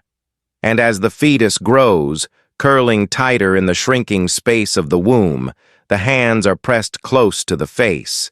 The newly formed ridges, fresh and perfect, rest against the lips or the cheek. The first thing a human being ever touches is themselves. In that darkness, in that quiet communion of skin against skin, the brain begins to register the first signals from the fingertips. Rough, smooth, ridged. The loop touches the lip. The whirl grazes the brow. The chaos of creation has produced a sensor, and the sensor has found its first object. The loop of feedback begins. The biography of the body has written its first chapter, not in ink, but in flesh. And outside, the world waits. The wind howls over the glaciers. The sun beats down on the savannah. The predators prowl in the tall grass. The child will need these hands. They will need the grip to hold the spear, the sensitivity to find the root, the friction to climb the tree. The chaos has served its purpose. It has equipped the traveler for the journey. But for now, in the suspended animation of the womb, there is only the peace of the water and the silent, swirling map on the skin. A map of a territory that no one else can ever visit. A signature of a soul that is about to be born. Let us drift now, away from the familiar cradle of humanity in the African rift, and away from the cold, wind-swept tundras where our ancestors huddled against the ice. Let us cast our minds across the vast, heaving expanse of the southern oceans, riding the currents of the Pacific until we reach the silent, isolated continent. We are traveling to the deep bush of Australia, a land that time seems to have sequestered. A biological laboratory locked away from the rest of the world for tens of millions of years. Here, the air is thick with a scent that is both medicinal and ancient, the piercing, mentholated aroma of the eucalyptus. The sun burns hot and white over a landscape of red dust and silver-barked trees. This is a forest of ghosts, where the leaves hang vertically to avoid the blistering noon heat, casting little shade, creating a world of dappled, confusing light. It is a dry world, a harsh world, a place where survival requires a specialized kind of stubbornness. And deep within this silver forest, clinging to the high fork of a gum tree, sleeps a creature that holds a secret mirror to our own hands. It is the koala. To the casual eye, it is a creature of whimsy, a slow-moving ball of gray fur that seems more plush toy than wild animal. But looking at it this way is a mistake. The koala is a survivor, a master of a toxic environment, a climber of immense strength and precision. And if you were to climb that tree, gently take its paw and turn it over to inspect the pads of its fingers, you would feel a sudden, jolting shock of recognition. There, etched into the dark, leathery skin of a marsupial separated from us by an abyss of time, are fingerprints. They are loops. They are whorls. They are arches.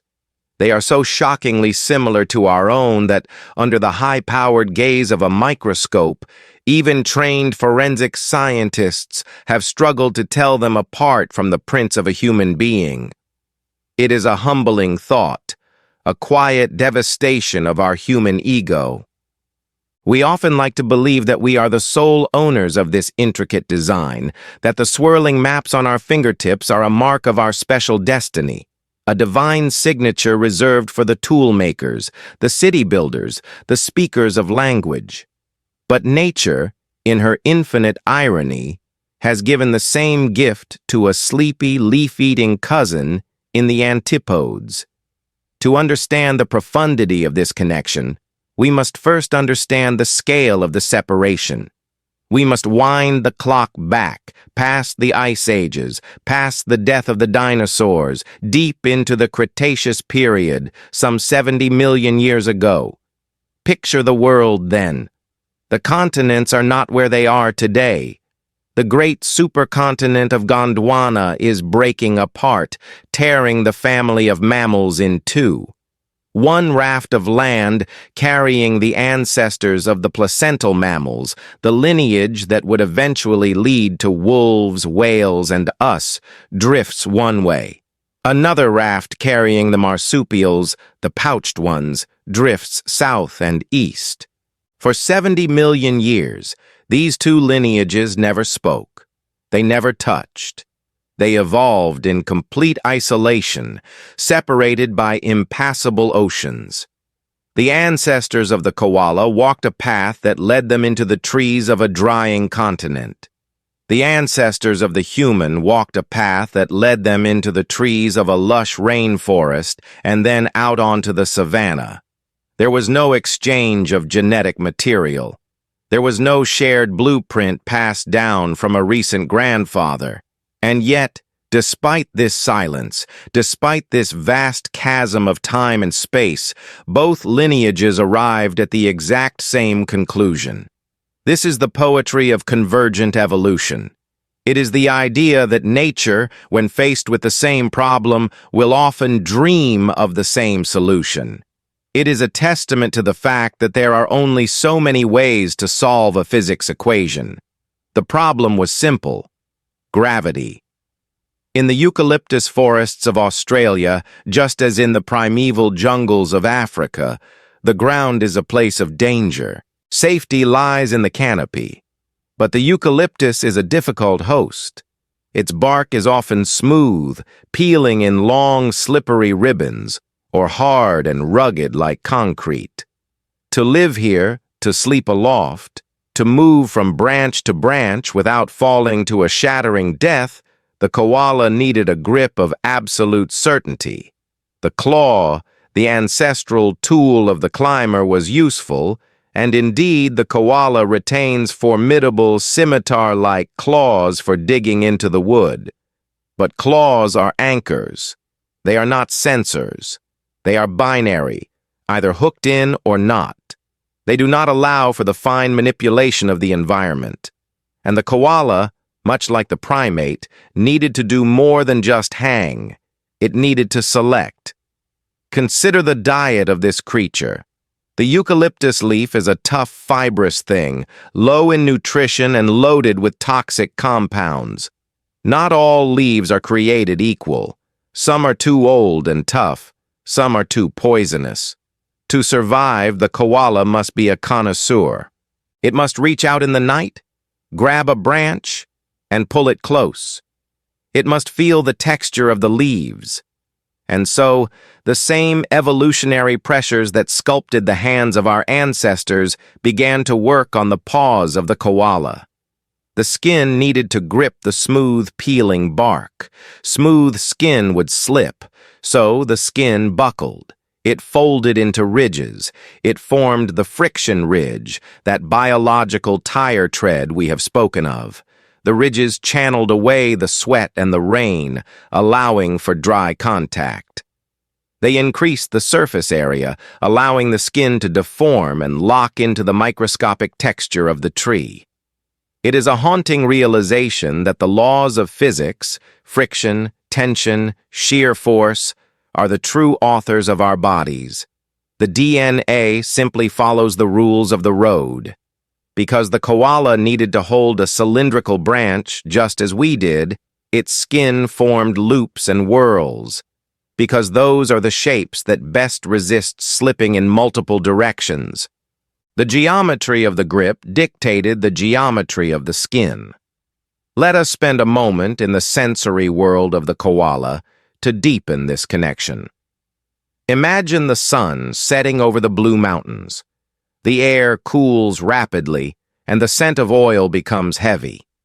The koala wakes from its long metabolic slumber. It stretches a limb, reaching for a higher branch. As the paw makes contact, the friction ridges engage. The sensation is identical to what a human climber feels when grasping a rock face or a rope. The ridges bite, the nerves fire.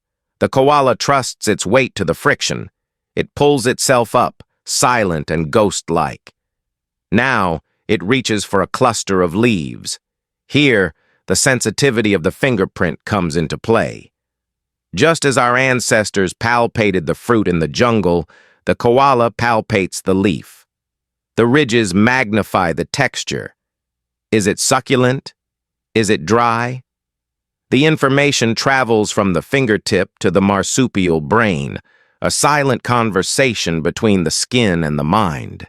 This functional similarity is so precise that it extends to the microscopic level. If you were to look at a koala's fingerprint under an electron microscope, you would see the same landscape of sweat pores dotting the ridges like craters on a moon. You would see the same complexity in the minutiae, the way the lines split and rejoin. In fact, this similarity has caused genuine confusion in the world of human affairs. There have been moments in the history of forensic science where police, scanning a crime scene in Australia, have found fingerprints that baffled them. They were clearly prints, loops, whorls, ridges. But they didn't match the suspect. They didn't match the victim. They were, in fact, the prints of a curious koala that had walked across the scene, perhaps investigating an abandoned object. Think of the implication of this.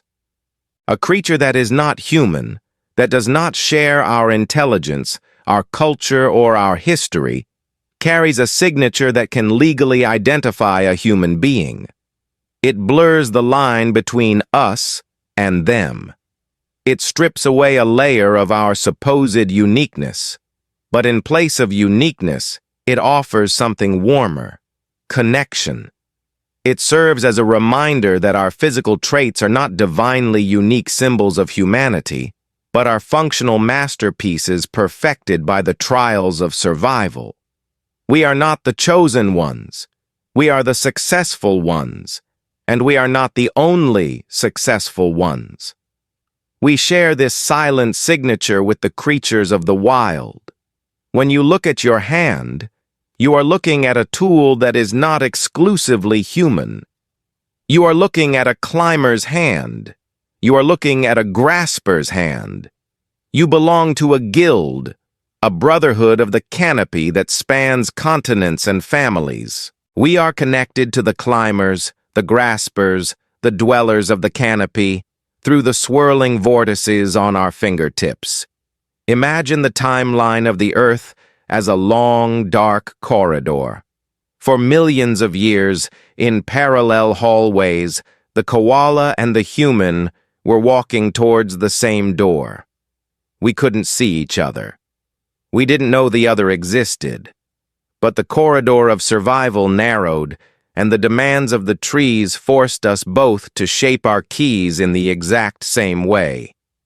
When we finally met, on the other side of history, we looked at each other's hands and saw our own reflection. There is a deep comfort in this. In a modern world that often feels alienated from nature, where we live in boxes of concrete and stare at screens of glass, the fingerprint is a wild thing. It is a vestige of the forest that we cannot shed. It is a physical link to the koala sleeping in the crook of the gum tree, and to the lemur in Madagascar, and to the chimpanzee in the Congo. We are all holding on. That is the fundamental truth of the arboreal heritage. Whether we are holding a smartphone, a steering wheel, or a branch of eucalyptus, the mechanism is the same. The ridge creates friction. The friction creates stability. The stability allows for life. And consider the vulnerability that the koala shares with us. Like us, its sensitive pads are exposed. It can feel pain. It can feel heat. It has traded the armor of the claw pad for the intimacy of the fingerprint. It has made the same sacrifice. In the harsh Australian bush, where bushfires rage and droughts turn the world to dust, the koala's hands are its lifeline. If it burns its pads, it cannot climb. If it cannot climb, it dies. This shared vulnerability binds us. We are both soft creatures in a hard world, surviving by our ability to feel and to grip. As we drift deeper into the night, let this image settle in your mind. The image of the earth as a vast interconnected web of life, where the same patterns repeat like a musical theme. The spiral of the galaxy, the spiral of the hurricane, the spiral of the seashell, and the spiral on the fingertip of the koala. We are part of a grand design, not as the masters of it, but as participants in it. The koala's secret is that we are not alone in our design. We are cousins in the struggle against gravity. Imagine the koala now, high above the ground. The wind rocks the tree, a cradle of wood and leaf. The creature tucks its head into its chest, curling into a ball to conserve warmth. But its hands remain engaged. The fingers are locked around the branch. The ridges are biting into the bark, holding fast while the mind drifts into the dream time. And you, lying in your bed, your hands resting by your side or clutching the blanket. Your ridges are there too, silent, waiting, ready to hold. You are safe. You are part of the family of life. You are tethered to the ancient rhythms of the earth by the very skin of your hands. The night deepens. The stars wheel overhead, visible from the African savannah and the Australian bush alike. The Southern Cross watches over the koala. The North Star watches over you. But under the starlight, the hands are the same. The grip is the same. The story is the same. Sleep now, in the knowledge of this connection. Sleep with the humility of one who knows they are part of a greater whole. The trees are distant now, but the memory of them is printed on you, a swirling, silent promise that you were built to survive, just like the sleeper in the silver forest. The world is changing. The great verdant cathedral of the Eocene rainforest, which had cradled our lineage for millions of years, is beginning to crumble. We must cast our minds back to a time of profound geological sorrow some 3 million years ago. The climate of the Earth is cooling, the moisture is locked into the growing ice caps at the poles, and the African continent is drying out. The continuous canopy, once a green ocean stretching from coast to coast, is fracturing. It is breaking apart into islands of trees separated by vast, terrifying seas of golden grass. The shadows are lifting. The sun, once a dappled intruder, is now a relentless tyrant, burning down upon a land that is opening its chest to the sky. And in this time of upheaval, the climbers are forced to descend. Our ancestors, the early hominids, are leaving the sanctuary of the branches. They are touching the earth. They are standing up. Imagine the strangeness of this new posture. The spine straightens, the pelvis tilts, and for the first time in history, the hands are liberated. For eons, the front limbs were engines of locomotion, enslaved to the rhythm of the walk. But now, as the ancestor takes those first tentative steps across the Great Rift Valley, the hands hang at the sides, empty. They are unemployed. They are no longer required to bear the weight of the body. They are free to explore, to gesture, and most importantly, to hold. This is the dawn of the empty hand, a void waiting to be filled. And it is here, in the dust of the savannah, that the fingerprint faces its greatest challenge. It was forged in the wet canopy to hold the branch, to grip the living wood. But now, it must learn to manipulate the dead stone. The era of the tool has begun, and the friction ridge is about to become the bridge between the animal mind and the material world. Picture, if you will, the banks of a prehistoric river. The water is low, revealing a bed of smooth, tumbled cobbles, basalt, quartz, obsidian. The air is filled with the sound of insects and the dry rattle of acacia pods in the wind. A figure squats by the water's edge. This is Homo habilis, the handyman. He is small, slight of frame, his eyes scanning the ground with an intensity that burns. He reaches out. Watch the hand as it closes around a river stone. This is a moment of monumental importance. The stone is cool, heavy, and deceptively smooth. It has been polished by centuries of running water. It has no bark to dig into, no rough texture for claws to catch. It is a sealed object. To hold it requires a new kind of physics. As the fingers wrap around the rock, the friction ridges go to work. They press against the mineral surface. The skin deforms, spreading out like a microscopic fluid, flowing into the tiny invisible pits on the surface of the stone. The ridges create a high-friction interface, a biological seal that locks the heavy object into the palm.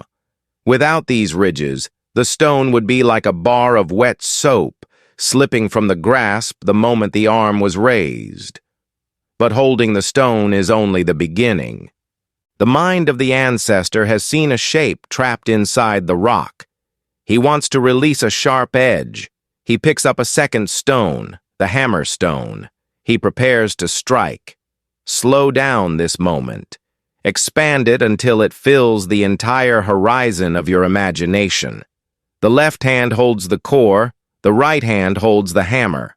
The muscles tense, the eyes narrow. This is not a random bash. It is a calculated strike of immense precision. The blow must land at exactly the correct angle, with exactly the correct force, to fracture the lattice of the stone and flake off a razor-sharp blade. The success of this strike depends entirely on the stability of the grip. When the hammerstone connects, a shock wave travels through the core stone. It is a violent vibration that seeks to jar the object loose. If the left hand slips, even by a millimeter, the angle changes, the flake shatters, or worse, the hammer crushes the fingers holding the core.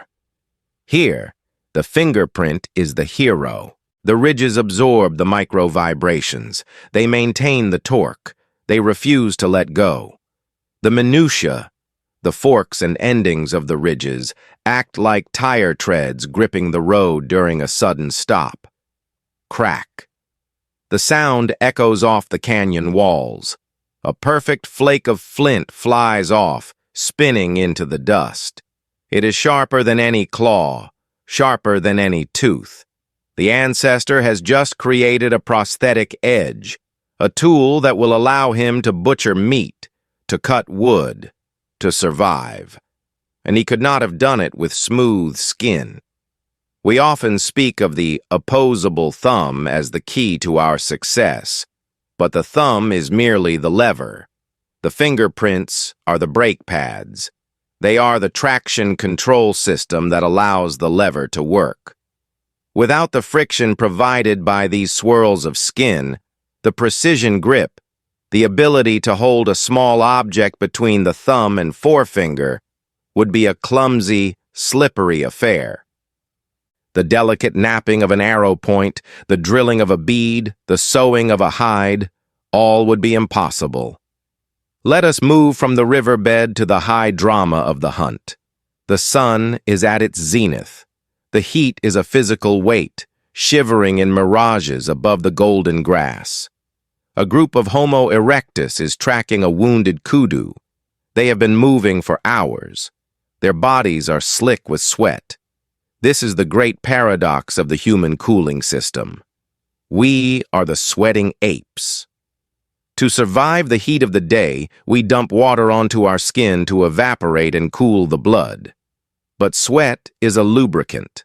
In the context of holding a weapon, sweat is a disaster.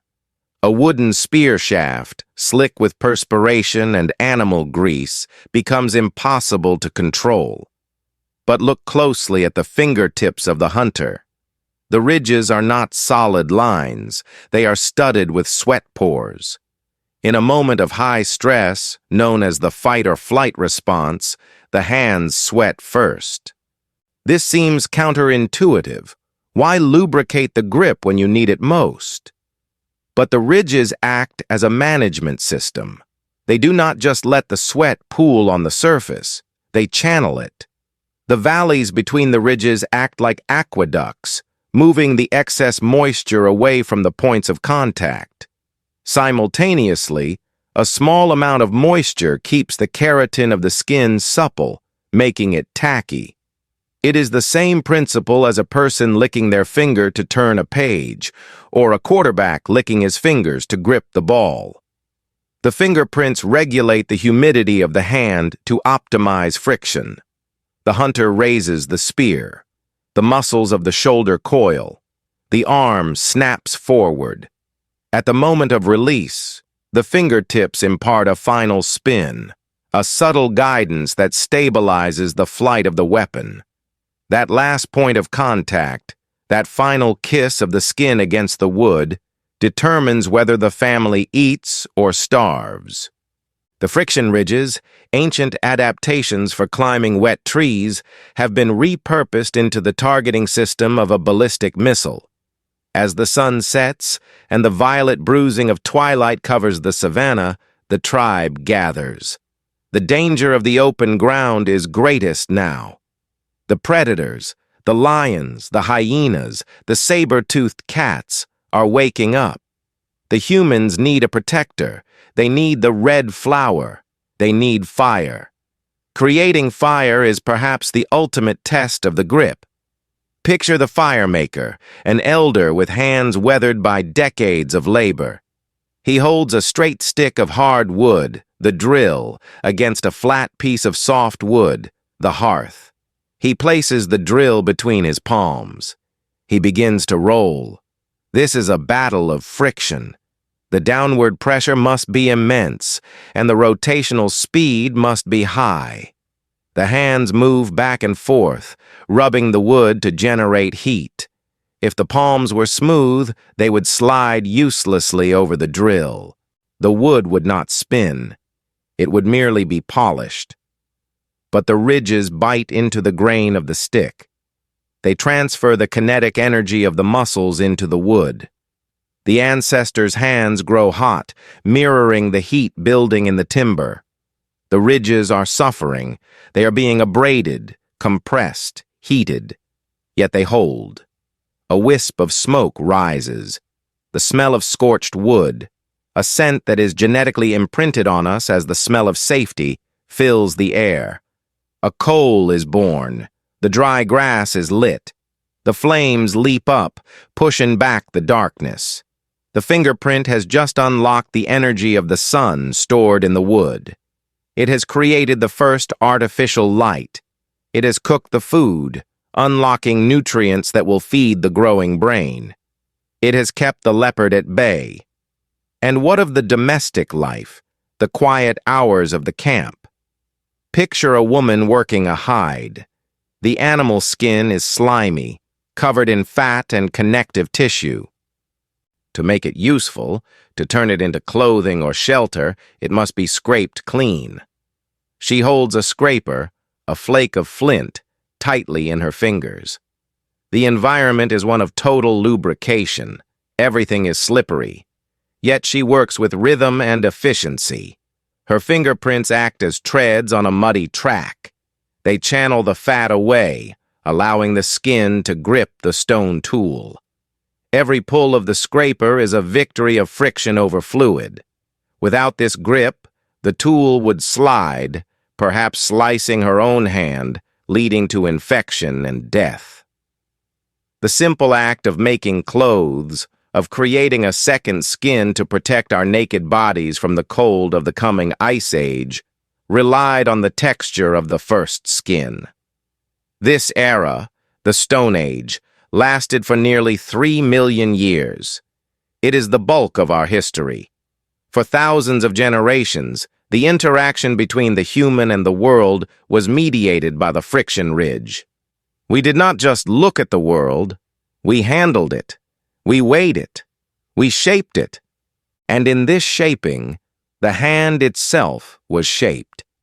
The skin became tougher, yes, but the pattern remained. The calluses that formed over the fingertips to protect them from the rough stone were simply thicker versions of the ridges. The pattern was projected outward. The identity of the maker was pressed into the clay of the earth.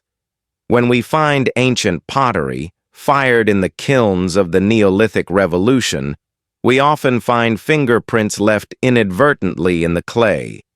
These are the signatures of the ghosts. A potter, 5,000 years ago, pressed a thumb against a wet rim to smooth it. The fire hardened the clay, preserving that moment forever. When we look at these ancient prints, we see the same loops and whirls that we see on our own hands. We are looking at the exact point of contact where an idea became a physical object. That potter was not just making a bowl. They were relying on the ancient biology of the forest to create the technology of the village. The Stone Age grip is a concept that encompasses the birth of humanity's dominance. We are often called the tool-using animal, but a tool is useless if you cannot hold it. A brain capable of designing a cathedral is useless if the hands cannot grip the mason's chisel. The friction ridge is the unsung hero of this saga. It is the biological interface that allowed the human mind to project its will onto the physical materials of the earth. As the fires burn down and the tribe sleeps, the hands rest. They are tired. They are covered in the dust of the flint, the grease of the antelope, the soot of the hearth. They are the battered, beautiful instruments of survival. The ridges, worn down by the day's labor, will regenerate in the night.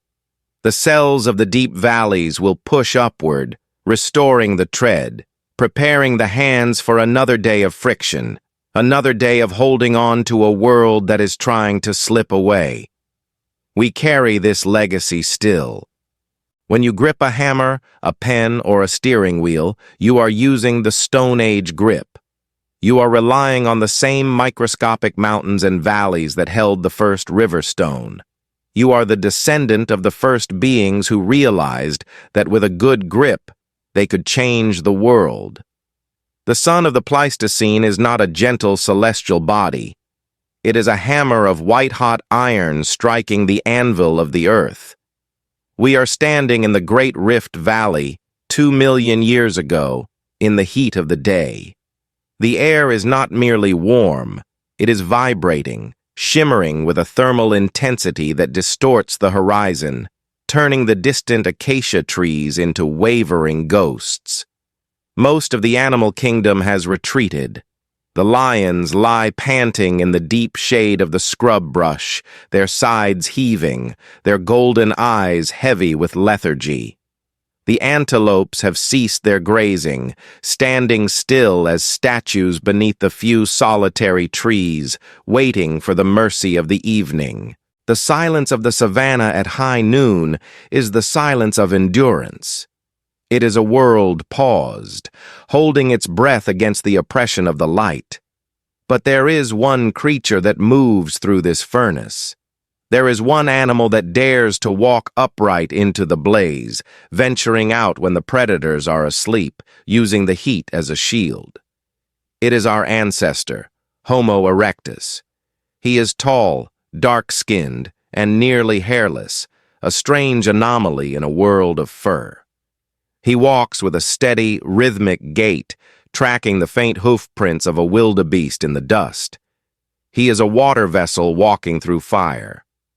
And while his body has evolved a magnificent system of cooling, a chassis of skin capable of weeping water to cool the blood, there is a specific, localized miracle happening at the very ends of his arms, a microscopic hydraulic event that will determine whether he eats or starves. We must look now with the eyes of a macro lens at the hands of this hunter. From a distance they appear dry and dusty, coated in the red clay of the rift. But if we were to descend onto the landscape of his fingertips, if we were to stand within the valleys of his friction ridges, we would see that the ground is not solid. It is alive. It is geologically active. We often think of the fingerprint as a solid landscape, a static carving of flesh and bone. But this is an illusion of our limited vision. The fingerprint is, in reality, a complex hydraulic system. If you were to look at the ridges under a powerful microscope, you would see that the mountains of the skin are studded with tiny holes, perfectly spaced along the crests of the whorls and loops. These are the pores. To the microscopic eye, they look like the craters of volcanoes or the geysers of a geothermal field. They are the outlets for the eccrine sweat glands, deep aquifers of saline fluid buried within the dermis. In this moment of the hunt, as the ancestor closes in on his prey, a signal is sent from the ancient brainstem. It travels down the spine, racing through the sympathetic nervous system, the body's alarm network. It is the fight or flight signal. Usually, we associate this with the pounding heart or the widening pupils. But the signal also commands the hands. Deep in the skin, the eccrine glands contract. They pump a clear, salty fluid up through the spiraling ducts, pushing it out onto the surface of the ridges. The hand does not just become wet, it becomes carefully, strategically lubricated. Consider the physics of the grip. It is a problem of materials. The ancestor is holding a wooden spear, the shaft polished smooth by use, but still fibrous and dry. His hand is made of keratin, skin. If the skin is perfectly dry, it is like parchment paper. It is hard, smooth, and slippery. A dry hand on a dry wooden shaft offers very little friction. If the ancestor were to throw the spear with dry hands, the wood might slide against the skin at the moment of release, robbing the throw of its power and accuracy. On the other hand, if the skin is too wet, drenched in the dripping sweat of a fever or a run, the water forms a layer between the hand and the object. This is hydroplaning. The friction is lost entirely, and the spear slips uncontrollably. The genius of the fingerprint lies in its ability to manage this balance. It seeks the Goldilocks zone of friction. It seeks tackiness. As the sweat rises from the pores, it does not flood the entire finger. The ridges act as dams and channels. The fluid coats the crest of the ridge, the very top of the mountain that makes contact with the spear.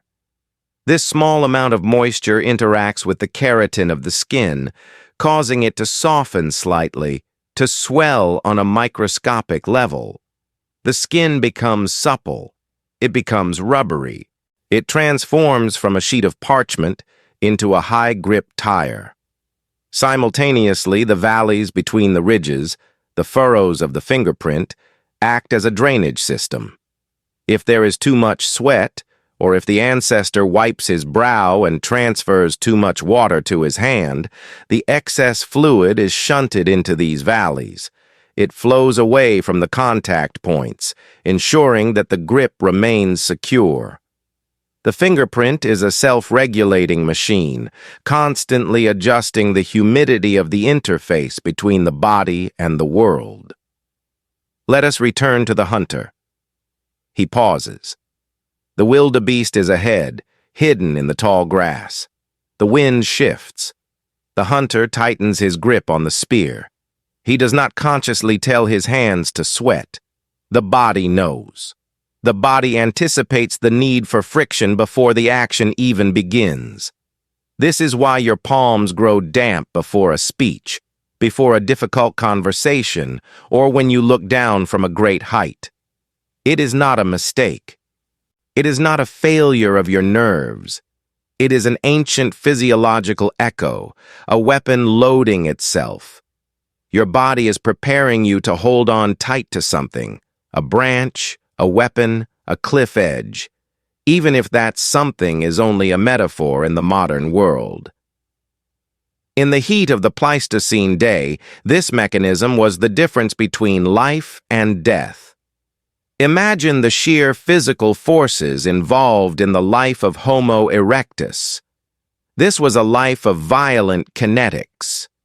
To drive a spear through the hide of a thick-skinned animal requires an immense transfer of energy from the shoulder, through the arm, into the hand, and finally into the weapon. The connection point, the clutch of this biological engine, is the skin of the fingers.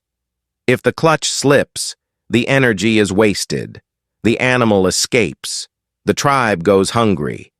But the ridges, moistened just enough to become tacky, lock the wood into the hand. They bite into the grain. When the arm snaps forward, the spear travels as an extension of the body, guided by the moist, swirling map of the fingertips. But this river of sweat served another purpose, one equally vital in the unforgiving landscape of the savannah. It protected the skin itself. The skin is a living material, but the outer layer, the stratum corneum, is composed of dead cells. In the scorching heat, in the dry, dusty wind of Africa, dead skin becomes brittle. It cracks. We have all felt the pain of dry, chapped hands in the winter, how the skin splits and bleeds. In the Paleolithic wild, a crack in the hand was a doorway for infection. A deep fissure could fester, leading to sepsis and death. There were no antibiotics, no bandages. The integrity of the skin was the integrity of the life. The constant low-level flow of sweat from the ridges acted as a moisturizer. It kept the keratin hydrated and flexible. It prevented the armor from cracking. The ridges, by increasing the surface area, allowed for more pores, more hydration, more protection. The hand was a self-repairing, self-maintaining tool, kept in prime condition by the saline waters of the deep body. Let us widen our view now to the broader story of water and the human body. We are the leaky apes. Most animals conserve water with fanatical desperation. A dog pants to cool down, losing moisture only from its tongue and lungs. A cat sweats only through its paws. But humans are unique. We have turned our entire skin into a cooling system. We are capable of losing liters of water in a single hunt, sweating profusely to keep our brains from overheating in the African sun.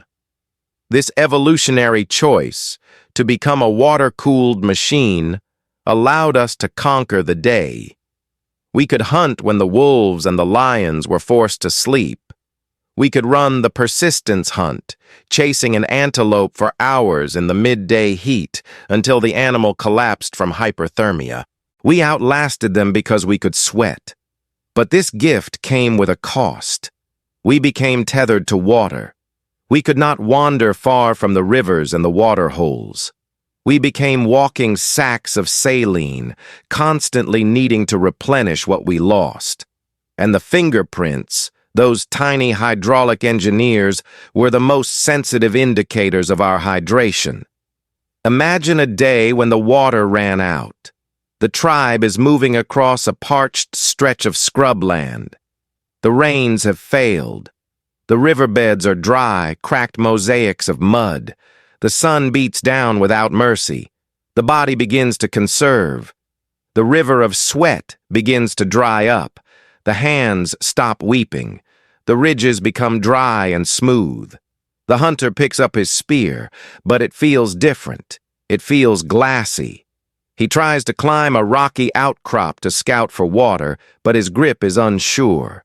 The rock slips against his skin. He feels vulnerable. The tackiness is gone. The connection to the world is severed by the lack of water. He is reminded in the most tactile way possible that he is an aquatic creature living on dry land. The failure of the grip is a warning light. Drink or die.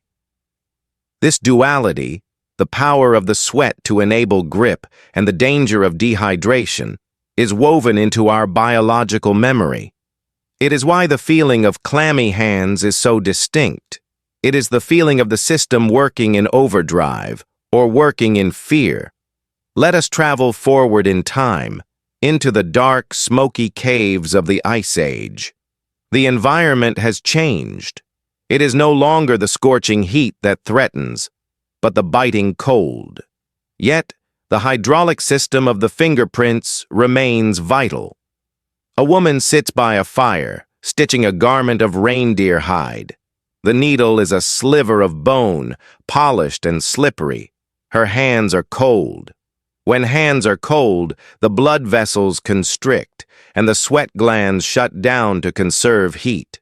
Her fingers are dry, and the needle keeps slipping. She pauses. She brings her hands to her mouth. She breathes on them. The warm, moist vapor of her breath condenses on the ridges. She is artificially replicating the work of the sweat glands. She is adding moisture to create traction.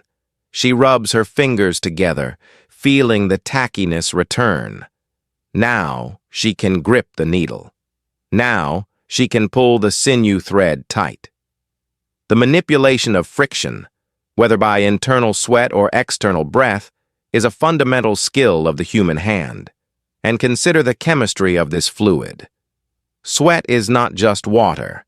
It is a complex broth of electrolytes, sodium, potassium, chloride, and trace amounts of urea and lactate. It is slightly acidic. This acidity is another layer of protection, an acid mantle that coats the ridges and discourages the growth of bacteria and fungi that might thrive in the warm, moist valleys of the fingerprint. But this chemistry also interacts with the world. When our ancestors touched the limestone walls of the caves in Lascaux or Chauvet, they left behind more than just pressure marks. They left chemical residues. The oils and salts from the ridges reacted with the stone, sometimes preserving the print for tens of thousands of years. The ghost prints found by archaeologists, faint reddish outlines on a cave wall, are often formed not by paint, but by the reaction of the sweat residue with the iron oxides in the rock or the dust of the cave floor. We have left our chemical signature on the geology of the planet, stamped by the hydraulic press of our fingertips. There is a profound intimacy in this system. The sweat that lubricates the grip is the same fluid that cools the brow of a lover, the same fluid that stains the tunic of the warrior. It is the water of life, circulating, escaping, performing its work. And what of the modern world? We sit in climate-controlled rooms, far from the life or death struggles of the savannah. We type on plastic keyboards. We hold smooth glass screens. Yet, the river of sweat still flows. You feel it when you are driving on a highway at night and a car swerves into your lane. Instantly, Your hands on the wheel become damp. The ridges are flooding, preparing you for the maneuver, preparing you to grip the wheel with the desperation of an ancestor gripping a branch in a storm. You feel it on a first date when you reach across the table to hold a hand. The nervousness triggers the glands. You worry that your palms are too sweaty, that it is socially awkward. But biologically, your body is trying to ensure that you do not let go. It is trying to secure the bond. It is a gesture of commitment written in salt water. You feel it when you are holding a heavy object, moving furniture, or lifting a child. The spit on the hands, the worker's grease, is a conscious invocation of this ancient mechanism. We spit on our hands to chop wood, just as we breathed on them in the ice caves. We are manually activating the friction ridges. The fingerprint is never truly silent. It is always breathing, always weeping, always adjusting. It is a dynamic interface, a wetland ecosystem on the tip of the finger. As you lie here, drifting towards sleep, focus on your hands. They are likely dry now, at rest. The river has slowed to a trickle. The glands are sleeping, but deep in the dermis, the aquifers are waiting. The potential for grip, for action, for the violent and beautiful struggle of survival is held in reserve. Think of the millions of years of thirst and heat that forged this system. Think of the ancestors who ran until they could run no more, their bodies glistening like obsidian statues in the sun, their hands wet and ready. You are the inheritor of their endurance. You are the keeper of the balance. The night is cool. The sun is gone. The evaporation slows. The skin rests. But the machinery is there, perfect and ready. A silent promise that when the day comes, and when the heat rises, and when the thing must be held, your hands will not fail you. They will weep for you, and in their weeping, they will hold you fast to the world. And so, the water cycle of the body continues, a microcosm of the tides and the rain, played out in the swirling valleys of your own skin. Sleep now, floating on the gentle current of your own biology, safe in the grip of the ancient design. The sun has set on the Pleistocene. The great blinding eye of the day has closed, and the world has shrunk to the radius of the firelight. We are sitting in the mouth of a cave some 40,000 years ago, in the deep winter of the last ice age. Outside, the wind is a living thing, howling across the tundra, driving snow into the cracks of the limestone cliffs. The temperature is plunging, a lethal cold that turns breath to ice and water to stone. But here, within the circle of the hearth, there is warmth. There is the smell of burning juniper, the scent of roasting meat, and the murmur of voices. This is the era of the great leap forward. The human mind has ignited. Language has been born. The air is filled with a new kind of magic, words, sounds that carry meaning, sounds that can describe the hunt of yesterday or the plan for tomorrow. We have become the storytelling apes, spinning webs of narrative to bind the darkness. But as language developed, as our brains expanded into the realms of abstraction and symbol, a danger arose. Words are powerful, but they are also distant. They are vibrations in the air, fleeting and intangible. You can lie with words. You can hide behind them. You can describe a feeling without truly sharing it. As we drifted into the world of the mind, we risked losing our anchor to the physical truth of the world. And so, the hand remained. While the voice learned to sing and to deceive, the hand remained the primary connection to the absolute reality of existence. The fingerprint, with its dense, swirling concentration of nerve endings, became a portal of intimacy. It became the check and balance to the spoken word. It is the instrument that cuts through the noise of language to deliver the silent, undeniable message of presence. Let us look closely at the fingertips of a woman sitting by that ancient fire. She is tired. Her skin is weathered by the sun and the wind, stained with the ochre of the earth. But the pads of her fingers are miracles of biological engineering. As we have explored, the ridges were formed for grip, to hold the branch and the stone. But in the quiet of the night, their purpose shifts. They are no longer claws of friction. They are antennas of the soul. The science of this sensitivity is a story of microscopic grandeur. Buried just beneath the valleys and mountains of the friction ridges are the Meissner's corpuscles and the Pacinian corpuscles. These are the biological sensors, the microphones of the body. They are tuned to detect vibration. When a finger glides over a surface, the ridges do not simply slide, they shudder. They catch and release, millions of times a second.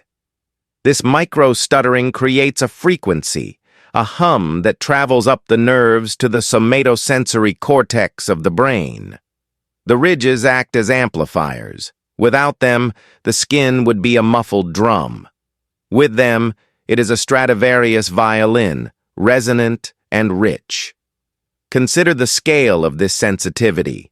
Modern science tells us that a human finger, equipped with these friction ridges, can detect a texture difference as small as 13 nanometers. To put that into perspective, 13 nanometers is the scale of a single molecule. It is a dimension almost impossible to comprehend. If your finger were the size of the earth, you would be able to feel the difference between a house and a car. You would be able to feel the footsteps of a ghost. This is not a superpower reserved for the genetic elite. It is the standard operating equipment of your species. It is a legacy of the time when not knowing the texture of a leaf or the vibration of a branch meant death. But in the safety of the cave, this molecular sensitivity was repurposed. It was turned toward the tribe. The vibration-sensing capabilities of the fingerprint allow us to feel the hum of life itself. Imagine the scene.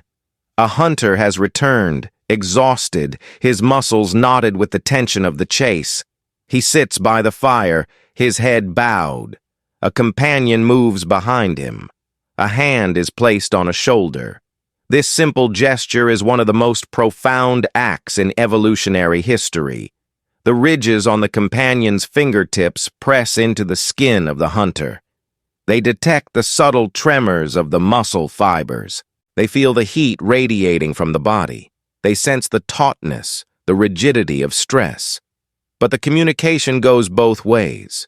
The hunter feels the hand. He feels the warmth. He feels the specific, unique pattern of the friction ridges pressing against him. It is a tactile signature. He knows who is touching him without looking. The 13 nanometer sensitivity allows him to register the intent of the touch. Is it aggressive? Is it demanding? Or is it soothing? The ridges transmit a message of safety that bypasses the logical brain and speaks directly to the amygdala, the ancient fear center. You are not alone. You are held. You are safe.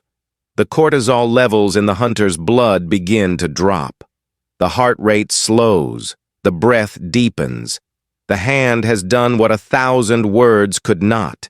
It has physically dismantled the architecture of fear. This is the biological root of grooming. If we look back to our primate cousins, the chimpanzees, the bonobos, the baboons, we see that grooming is the social glue of the troop. They spend hours picking through each other's fur, removing ticks and dirt. It is a hygiene ritual, yes, but it is primarily a political and emotional one. It is how alliances are forged. It is how apologies are made. But as our ancestors walked out of the forest and onto the savannah, a great change occurred. We began to lose our fur. The thick, protective coat that had covered us for millions of years receded, leaving us naked apes. This exposure was a vulnerability to the sun and the cold, but it was a boon for intimacy. With the barrier of fur gone, the skin-to-skin contact became direct. The friction ridges were no longer navigating a forest of hair. They were touching the bare, sensitive canvas of another human being. The act of grooming evolved from a search for parasites into a massage of the soul. In the flickering light of the campfire, grooming became the language of trust. Picture the tribe as a single organism, knit together by the movement of hands. An elder strokes the hair of a child. A pair of mates sit leaning against one another, fingers tracing the scars on an arm. This is not idle behavior. It is the maintenance of the collective nervous system. The sensitive fingertips are the words of this language. They pick away the debris of the day, not just the physical dirt, but the emotional residue of survival. The ridges, with their acute sensitivity to roughness and smoothness, seek out the knots in the body and smooth them away. They knit the community together through the simple, profound act of touch. We must also consider the most critical bond of all, the connection between the mother and the infant. In the harsh world of the Paleolithic, infant mortality was the shadow that hung over every birth. A child was a fragile, flickering candle in a hurricane. Disease, fever, and infection were constant companions. In a world without thermometers, without stethoscopes, without antibiotics, the mother had only one diagnostic tool: her hands. Picture a mother in the deep hours of the night. The fire has burned down to embers. The cave is silent, save for the dripping of condensation from the ceiling. Her infant stirs, crying out with a ragged, wet sound. The mother wakes instantly. Her heart hammers with the ancient anxiety of parenthood. She reaches out in the dark. She does not use the flat of her palm. She uses the back of her fingers or the sensitive tips. She presses her ridges against the child's forehead, then the chest, then the stomach. Here, the vestige of sensitivity becomes a survival weapon of a different kind. The ridges detect the heat. They detect the texture of the skin. Is it dry and papery? Dehydration. Is it clammy and slick? Fever-breaking. She runs her fingertips over the child's limbs. She can feel the swollen lymph node, the hardness of a distended belly, or the unnatural heat radiating from a wound.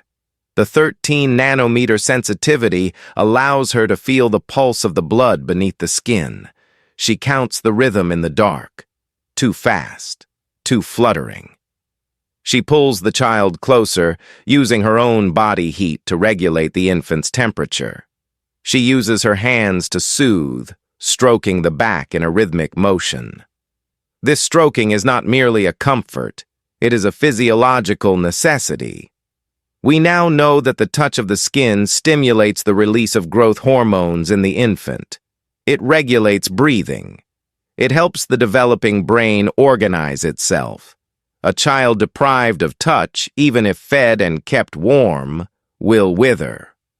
The friction ridges are the conduits of life force. They are the delivery system for the assurance of existence. In this moment, the fingerprint is not a tool for gripping a spear. It is a medical instrument. It is a wand of healing. The architect in the womb built these ridges to hold on to trees, but the mother uses them to hold on to life. There is a concept in anthropology called physical empathy. Empathy is usually thought of as an emotional state, feeling what another feels. But before we could articulate, "I understand your pain," we had to feel it. When you see someone injured, your own hands often clench.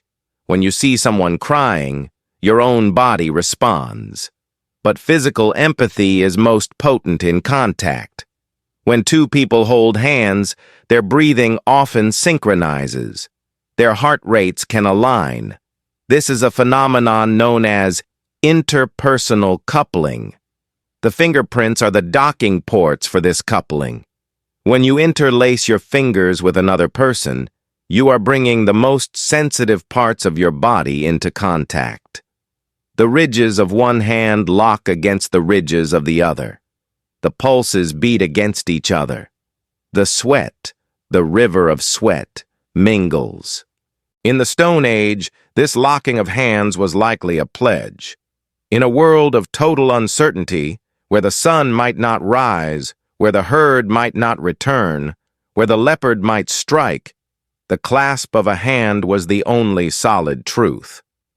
I am here. You are here. We are together. The ridges made us not just survivors, but feelers. They allowed us to export our internal state to another person. A trembling hand conveys fear more instantly than a scream. A steady, firm grip conveys courage more effectively than a speech. The hand became the external drive of the emotional brain. But we must acknowledge the cost of this sensitivity. To be sensitive is to be vulnerable. To have the ability to feel the caress of a feather is to have the ability to feel the agony of the cut. The nerve endings that bring us the joy of intimacy are the same nerves that scream under the influence of fire or frost or the bite of the flint. The vestige of sensitivity is a doorway that cannot be closed. We cannot turn off our fingerprints. We are condemned to feel. Our ancestors walked through a world of sharp edges. Every rock, every thorn, every insect bite was registered with high-fidelity clarity by the hands. Pain is the teacher of the organism, and the hands were the primary students. This constant bombardment of sensation forced us to be careful, to be mindful, to treat the world with respect. If our hands were numb, like the hooves of a horse, we might have smashed our way through history. We might have destroyed the delicate things we needed to survive. But because we hurt, we learned to handle with care. We learned to cradle the egg, to cup the water, to hold the ember. The vulnerability of the fingerprint civilized us. As the millennia passed and we moved from the caves to the huts, from the huts to the stone houses, this reliance on touch remained constant. We are still the primates of the firelight. Think of your own life today. Think of the way you test the world. When you buy a piece of clothing, what is the first thing you do? You reach out. You rub the fabric between your thumb and forefinger. You let the ridges judge the quality. Your eyes can be fooled by synthetic sheen, but your fingers know the difference between silk and polyester. They know the truth of the weave. Think of the way you greet a friend, the handshake, the hug, the pat on the back. These are not just cultural affectations, they are biological necessities. We are feeding the hunger of the skin. We are using the ancient grooming protocols to establish safety in a modern tribe. And think of the moments of crisis. When a loved one is in the hospital, what do? You sit by the bed. You take their hand. You trace the lines on their palm with your thumb. You are doing exactly what the mother did in the Ice Age cave.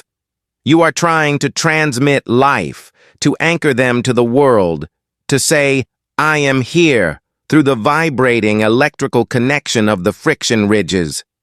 The vestige of sensitivity is not a relic of the past.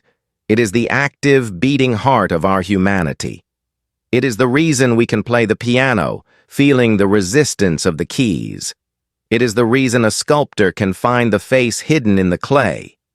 It is the reason a blind person can read the world through Braille, turning bumps on a page into poetry in the mind.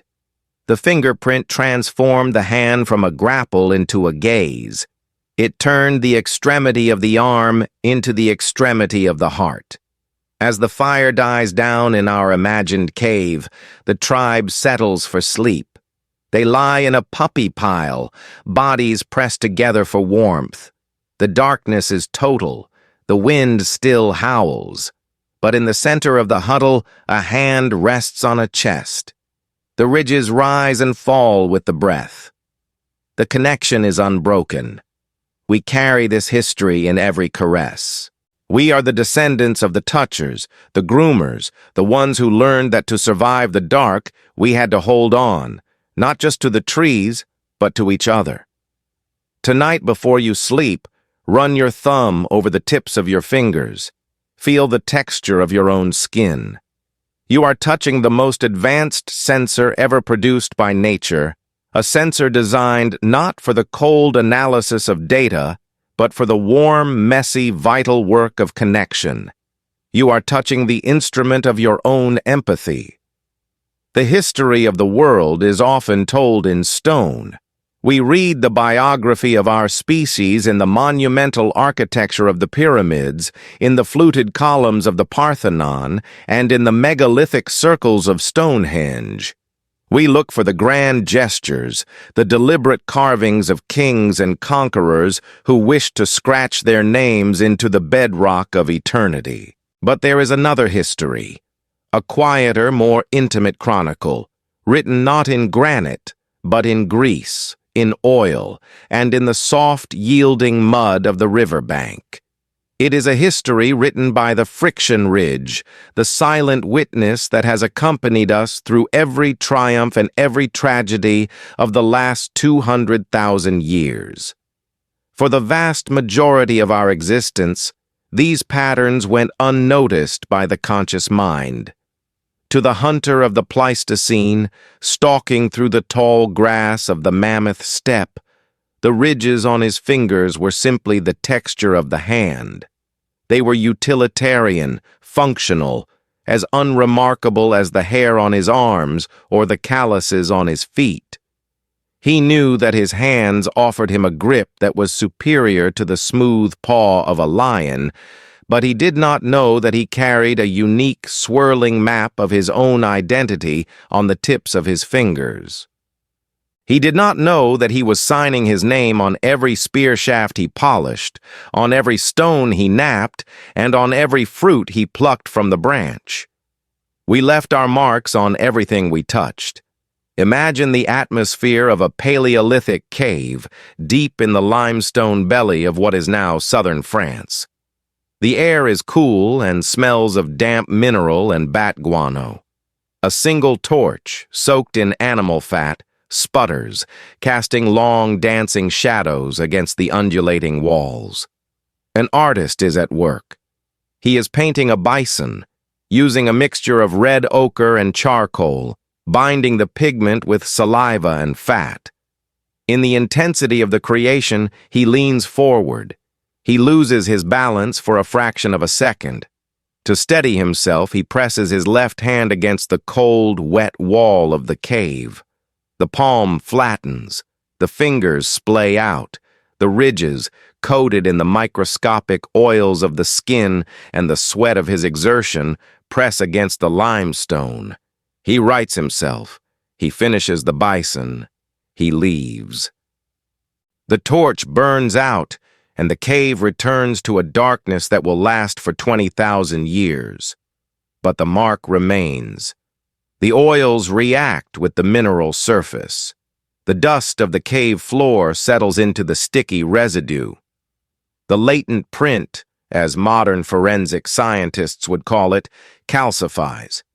It becomes part of the geology. That hunter is gone. His bones have long since turned to dust.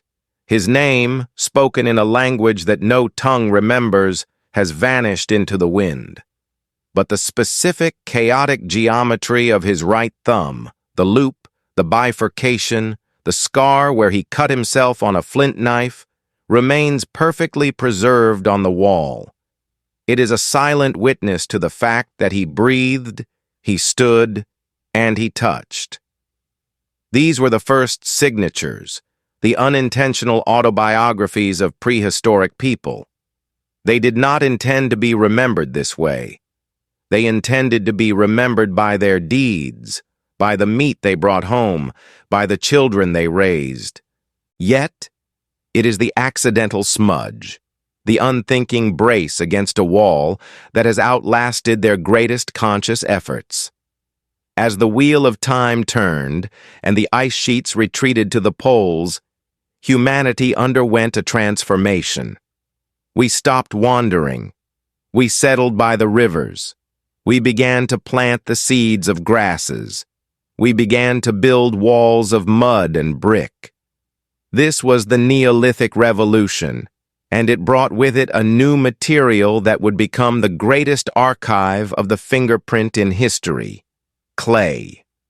Clay is a material of memory. It is the earth itself, made plastic by water. It takes the shape of whatever force is applied to it, and it holds that shape with a stubborn fidelity. For the early potters of Mesopotamia, of the Yellow River Valley, of the Andes, clay was the substance of life. It was the vessel for water, for grain, for oil. Picture a potter in the ancient city of Uruk, some 5,000 years ago. The sun is beating down on the drying racks. The air smells of wet dust, wood smoke, and the fermenting grain of the brewery nearby. The potter is shaping a bowl. The wheel has not yet been perfected, so she is using the coil method, rolling long snakes of river mud and stacking them, pinching them together to form a wall. Her hands are wet with the slip, the liquid clay used as a lubricant. Her fingerprints are fully engaged. The ridges are biting into the microscopic silica plates of the mud, dragging them, aligning them. She is not thinking of her identity. She is thinking of the shape. She is thinking of the rim. Is it too thick? Is it too thin? She pinches the rim between her thumb and forefinger to smooth it out. In that moment of pressure, the soft clay flows into the valleys of her fingerprints. It creates a perfect negative mold of her skin. Every pore, every ridge, every minute imperfection is cast in the mud. She sets the bowl aside to dry. Later, it is placed in a kiln, a beehive of mud brick where the temperature rises to a hellish intensity. The heat drives out the chemical water. The clay particles fuse. The mud turns to stone. And in that process of vitrification, the fingerprint is locked in. It is no longer a soft impression in mud. It is a fossil in ceramic. It is a record of a split second in the life of a woman who lived 5 millennia ago, preserved with a resolution that rivals the finest photography. These ancient prints are time capsules. They are scattered by the millions in the middens and ruins of the ancient world. For centuries, archaeologists looked past them. They were interested in the shape of the pot, the style of the decoration, the chemical composition of the glaze. The fingerprint was just a blemish, a sign of rough workmanship. But in recent years, the eyes of science have shifted. We have begun to look closer. When an archaeologist unearths a shard of pottery today, perhaps a broken handle from a wine jar in Pompeii, or a fragment of a cooking pot from a Viking hearth, and finds a fingerprint preserved in the fired clay, the mood of the discovery changes instantly. They are not looking at a statistic. They are not looking at a culture or a period. They are looking at a specific individual moment. Hold that shard in your mind. It is cool, rough, perhaps stained by the earth it has lain in for 2,000 years. But there, on the curve of the handle, is a smudge. You tilt it to the light. The shadows catch the ridges. You see the whirl. Suddenly, the abyss of time collapses.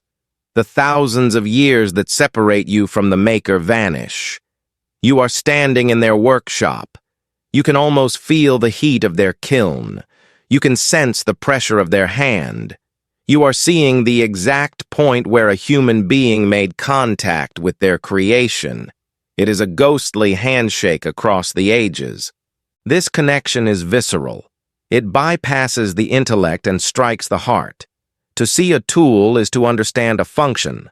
To see a weapon is to understand a threat. But to see a fingerprint is to understand a person. It forces you to acknowledge that the past was not inhabited by abstract figures in a textbook, but by living, breathing, sweating people who had the same biological machinery that you have. They had the same nerves, the same sensitivity, the same swirling maps on their skin. And science has begun to read these maps. The study of paleodermatoglyphics, the analysis of ancient fingerprints, is unlocking secrets that the written records never bothered to mention. Because the width of the friction ridges remains constant in relation to body size, we can measure the ridges on a piece of pottery and determine the age of the potter. And what we have found is often heartbreaking. In many ancient societies, the fingerprints on the everyday pottery, the cheap bowls, the mass-produced lamps, belong to children. We see the tiny, delicate ridges of 6-year-olds and 7-year-olds. We realize that the workshops of the ancient world were filled with the labor of the young. We can see the learning curve in the clay. We find clumsy, smudged prints on misshapen bowls, the work of an apprentice learning the trade. And then, in the same layer of excavation, we find the confident, deep, steady prints of the master, correcting the work, smoothing over the mistakes of the child. We can trace the movement of individual potters. In the American Southwest, archaeologists have tracked a single master potter across different villages by her fingerprints. They have found her work in settlements miles apart. They have reconstructed her life journey, her travels, her influence, solely by the unique pattern of loops and arches she left on her corrugated jars. She has no name in the history books, but her hands have written a biography that survived the desert wind. There is a profound intimacy in this. We are invading the personal space of the dead. We are touching what they touched. Consider the bog bodies of northern Europe, Iron Age people preserved in the acidic peat bogs. The tanning process of the bog water preserves the skin with terrifying perfection. When we look at the hand of the Tolland man, who died over 2,000 years ago, we can see his fingerprints as clearly as if he were sleeping. We can see the calluses of a man who worked with wood and rope. We can see the unbroken lines of his identity. He is not a skeleton. He is a man with a face and hands, and his fingerprints serve as a final, defiant declaration of his humanity in the face of the encroaching earth. But perhaps the most moving examples of the silent witness are found in the deepest caves, in the panel of the hands. In caves from Borneo to Patagonia, from Spain to Indonesia, our ancestors engaged in a specific, universal ritual.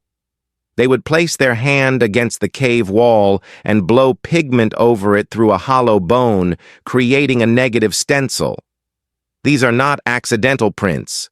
These are intentional. These are the first selfies in history. Picture the scene. It is a rite of passage. The initiate, perhaps a young boy or girl, is led into the dark. The shaman mixes the red ochre. The initiate places their trembling hand on the rock. The cold stone sucks the heat from their palm. They spread their fingers wide, trying to cover as much of the sacred surface as possible. The spray of pigment covers the hand and the wall. When they pull their hand away, a ghost remains, a negative space in a field of red.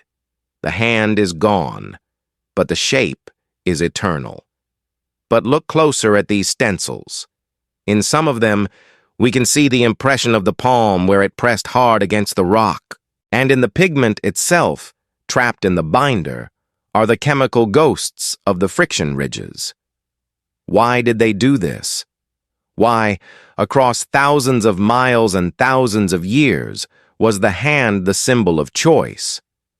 Perhaps it was because the hand was the primary agent of their will. It was the hand that held the spear, the hand that cradled the child, the hand that made the fire. To leave the mark of the hand was to say, I have power, I exist. Or perhaps it was a reach for immortality. Even then, in the dawn of consciousness, did we sense the fleeting nature of our lives? Did we look at the stars and feel small? Did we look at the stone and feel envy for its permanence? By placing the hand on the stone, the ancestor merged the ephemeral flesh with the eternal rock. They transferred their identity into the mountain.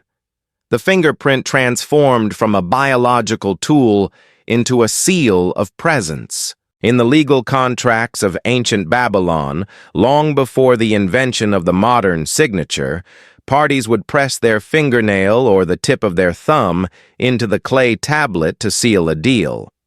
They understood, on some intuitive level, that the mark of the finger was the mark of the truth. A name could be forged, a cylinder seal could be stolen, but the texture of the thumb was the man himself. This intuition was correct. The silent witness cannot lie. Today, we live in a world of digital clouds and ephemeral data. We leave our traces in binary code, in electronic footprints that can be deleted with a keystroke. We do not touch our world as much as we glide over it. But the ancient prints remind us of the weight of physical existence. They remind us that we are creatures of matter. We are biological entities that displace space, that exude oil and sweat, that alter the surface of the world simply by being in it. When you walk through a museum and see a glass case containing a clay lamp from Rome, look past the label, look for the smudge, look for the mistake, look for the place where the maker's hand slipped. That error is the most precious thing in the case. It is the heartbeat of the object. And think of your own hands. Think of the marks you leave today, on the window pane as you watch the rain, on the polished wood of a railing, on the screen of your phone. Most of these will be wiped away. The wind, the rain, and the janitor will erase the evidence of your day. But perhaps, somewhere, you will touch something that lasts. You might press a coin into a wet sidewalk. You might leave a print of paint on a canvas. You might press your thumb into the wax of a seal.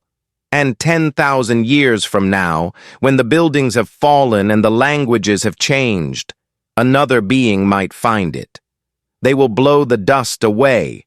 They will hold it to the light.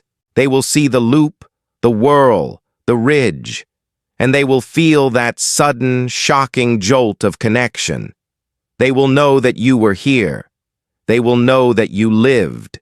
They will know that you held this moment in your hand, just as they are holding it now.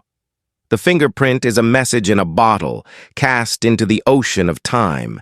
It says nothing of your name, your rank, or your wealth. It says only the most important thing: I was.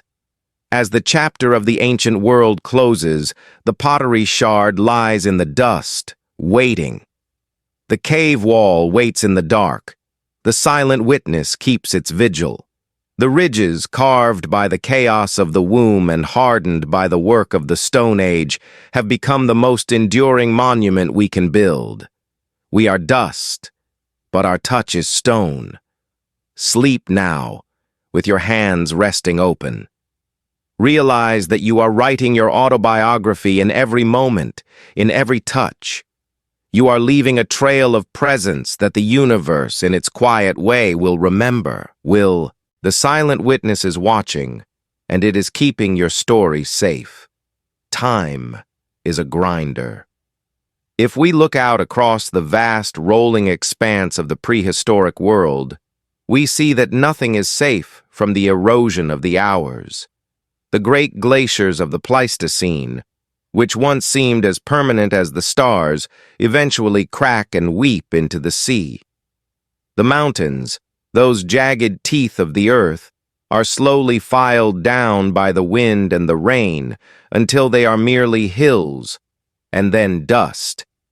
Even the rivers, the lifeblood of the continents, change their courses, abandoning their banks to dry in the sun, twisting like dying snakes across the landscape. In this universe, defined by the relentless laws of entropy and decay, change is the only absolute. To exist is to be altered. To live is to be slowly rewritten by the elements. But there is a rebellion against this law. There is a small, quiet, and stubborn geography that refuses to yield to the eroding winds of time. It is not found in the stone of the cliffs, nor in the trunks of the ironwood trees. It is found on the most fragile surface imaginable, the soft, pliable skin of the human fingertip. One of the most profound mysteries of the fingerprint is its permanence. From the moment the ridges finish forming in the womb, locking their patterns into the deep flesh during the second trimester of existence, the map is finished.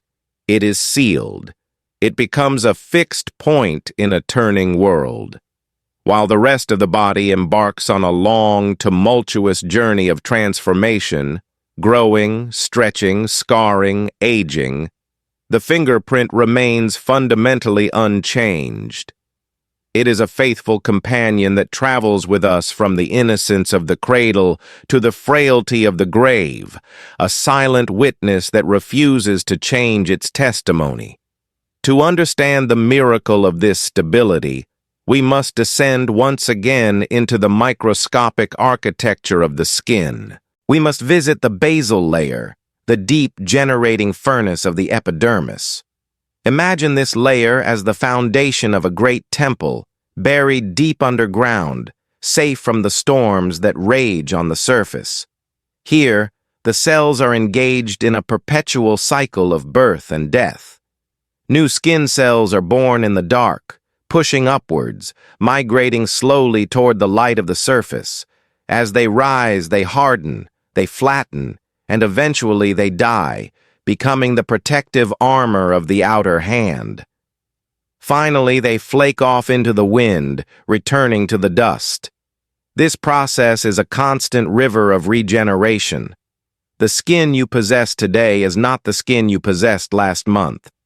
You are, in a literal sense, shedding your body and building it anew, over and over again. And yet, the pattern remains. Why does the river not wash away the riverbed? It is because the master template is anchored deep in the dermis, below the level of the shedding. The connection between the outer skin and the inner skin is not a flat line. It is a landscape of interlocking pegs and sockets. The dermal papillae, tiny finger-like projections of the dermis, push up into the epidermis. These pillars of flesh act as the molds. They dictate the shape of the surface. No matter how many times the outer cells are shed and replaced, the new cells must conform to the shape of these deep, permanent pillars.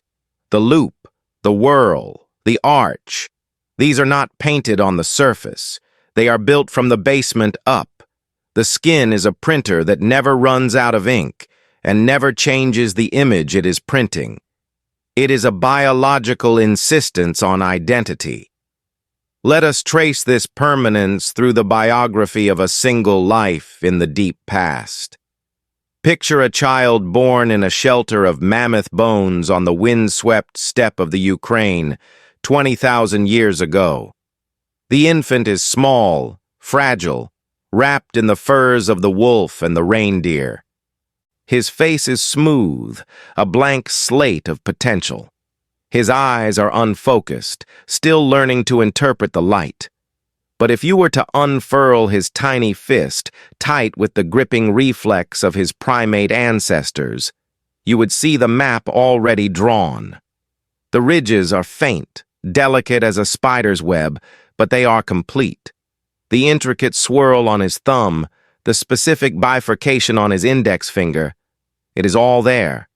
This pattern is a record of his time in the womb. It is the chaos of his creation frozen in place. At this moment, the fingerprint is a prophecy. It is a map of the man he will become, a map that will not change even as the territory of his life expands beyond the horizon. Years pass. The wheel of the seasons turns. The child grows into a boy, and the boy into a hunter. The Ice Age is a harsh master, and the body pays the price.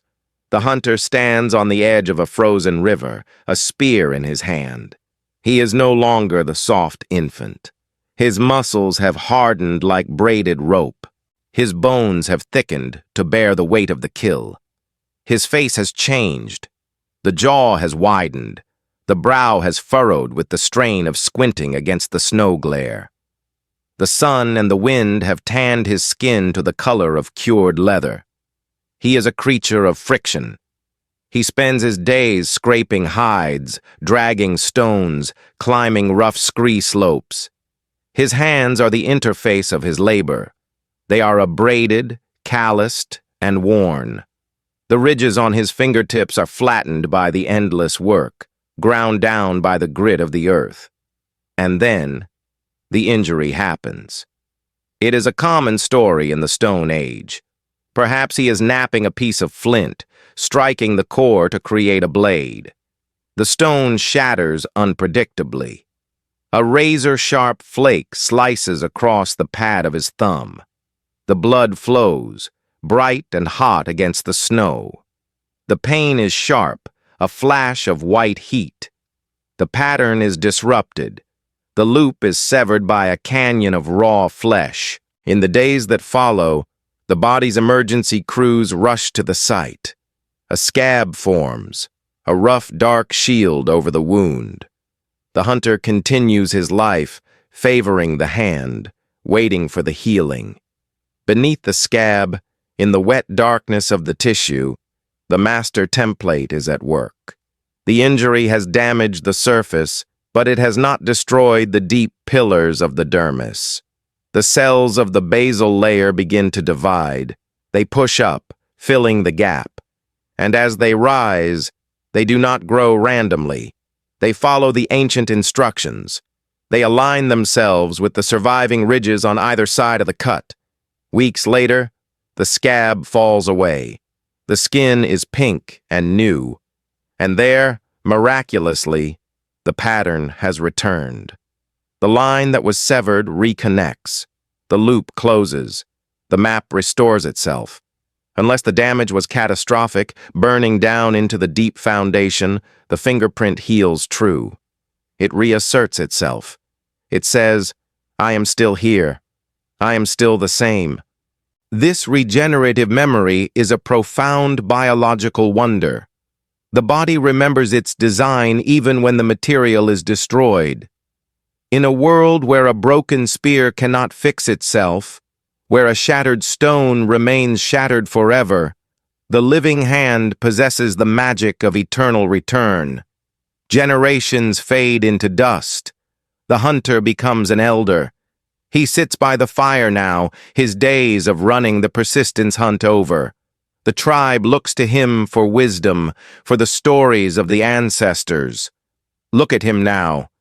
The transformation of time is brutal and complete. His hair, once black as the raven's wing, is now the color of the ash in the hearth. His posture is bent, the spine curving under the weight of gravity. His face is a landscape of wrinkles, a roadmap of every smile, every grimace, every sorrow he has endured. The skin of his face hangs loose, losing its elasticity, betraying the decay of the collagen. His voice has deepened into a gravelly rasp. He is almost unrecognizable from the infant in the mammoth bone shelter. If his mother could see him now, she might not know this weathered gray stranger. But let him hold out his hand. Let him turn his palm to the firelight. The skin is thin now, translucent like parchment. The veins stand out like blue rivers. The hands shake with the tremor of age. But look closely at the fingertips. The ridges are worn, yes. They are crossed by the creases of senescence, the wrinkles of old age. But the pattern, the fundamental geometry of identity, is exactly the same. The whorl on the thumb has not shifted a millimeter. The loop on the index finger spirals in the exact same direction it did when he was 10 weeks old in the womb. The minutiae, the tiny forks and islands, are in their precise constellations. It is a biological constant. It is the one thing he has kept. He has lost his teeth. He has lost his strength. He has lost his friends, but he has not lost his mark. The fingerprint is a stubborn insistence on identity that defies the eroding winds of time. It is a declaration that the core of the self is immutable. In a universe where we are constantly shedding our past, constantly becoming someone new, the fingerprint anchors us. It connects the elder to the child. It closes the circle of life. There is a philosophical weight to this permanence. We often wonder, who am I? We feel the fluidity of our personalities, how our opinions change, how our memories fade or warp. We are ships of Theseus, replacing every plank until we are unsure if we are the same ship. But the body offers a physical answer. You are the pattern. You are the code that does not break. You are the ridge that returns. This permanence has implications that reach beyond the individual life. It suggests that nature places a supreme value on specificity. If we were merely generic survival machines, our fingerprints might change with the seasons, like the coat of an Arctic fox changes from brown to white. We might shed our identity to adapt to new environments, but we do not. The design suggests that being you is a non-negotiable term of existence. You are locked into your identity from the beginning to the end. In the ancient world, this permanence was perhaps sensed rather than understood. The elders of the tribe, looking at their hands, might have seen the ridges as the pathways of the spirits, or the marks of the stars. They might have realized that while the moon changes its face and the seasons change their temper, the hand remains true. This unyielding nature of the fingerprint also speaks to the duality of our existence, the fragility of the material versus the durability of the design. The substance of the fingerprint, the skin, is soft. It is easily cut, easily burned.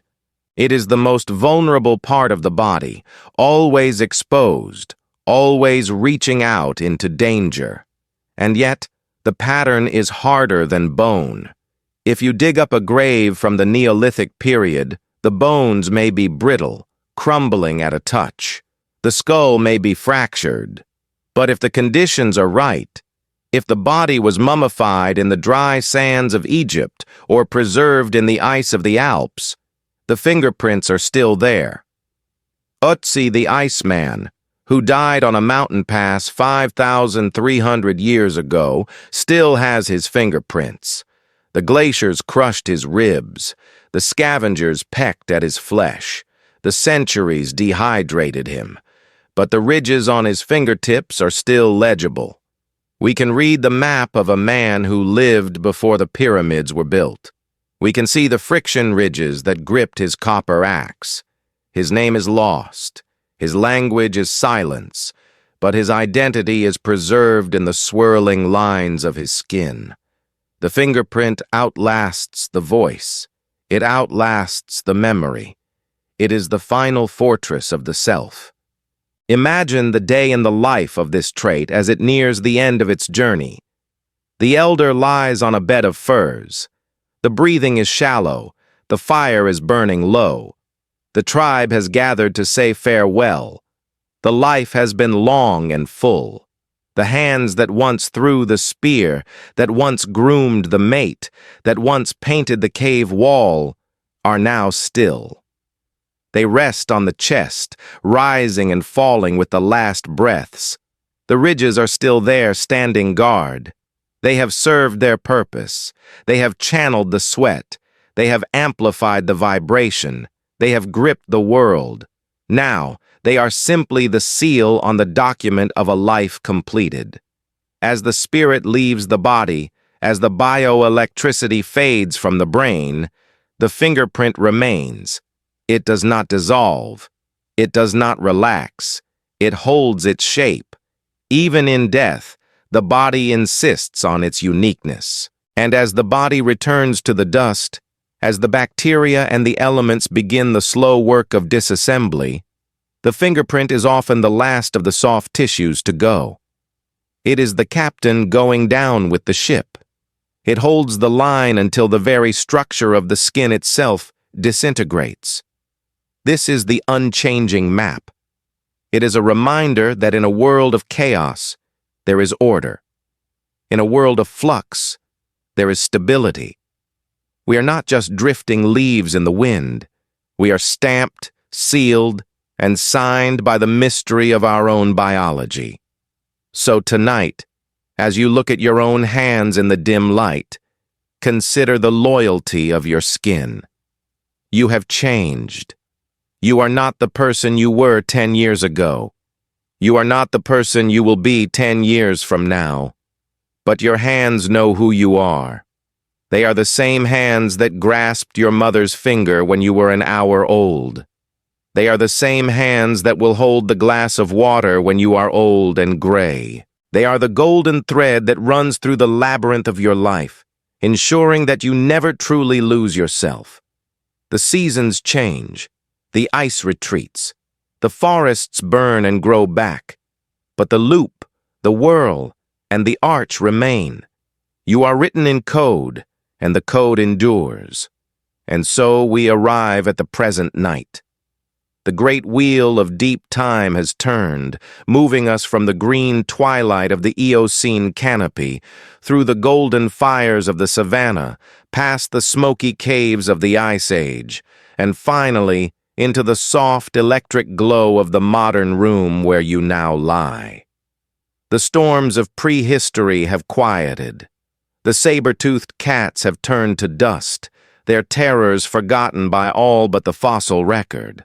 The glaciers have retreated to the high poles, leaving behind the scarred valleys and the lakes. We have built a new world, a world of steel and glass, of silence and climate control, a world where the struggles of survival, the hunger, the fall, the cold, have been pushed to the very edges of our perception. We no longer swing from the high branches, desperate to hold on to wet bark while the rain lashes our fur. We no longer crouch in the dust of the Rift Valley, sweating under the merciless sun, knapping flint until our fingers bleed to create a single sharp edge. We do not wake in the middle of the night, terrified by the snapping of a twig, reaching out in the dark to feel for the reassuring warmth of the tribe. We are safe. We are comfortable. We are swaddled in the luxury of the Holocene's final act. Yet, look at your hands, resting there on the duvet, or perhaps holding the device that brings these words to you, are the veterans of that ancient war. The landscape of your fingertips has not changed. The biology is stubborn. It refuses to acknowledge that the Stone Age is over. The ancient ridges are still there, waiting. They are the same swirling vortices of skin that gripped the first branch 50 million years ago. They are the same friction pads that held the first stone tool 3 million years ago. They are the same sensitive instruments that groomed the fur of a companion by the first fire. They have traveled through time, riding the wave of DNA to be here with you tonight.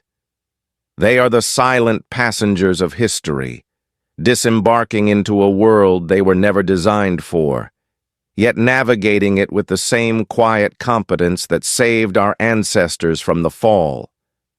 Consider the strangeness of this juxtaposition. We are creatures of the deep past living in the high future. We are biological antiques operating digital miracles.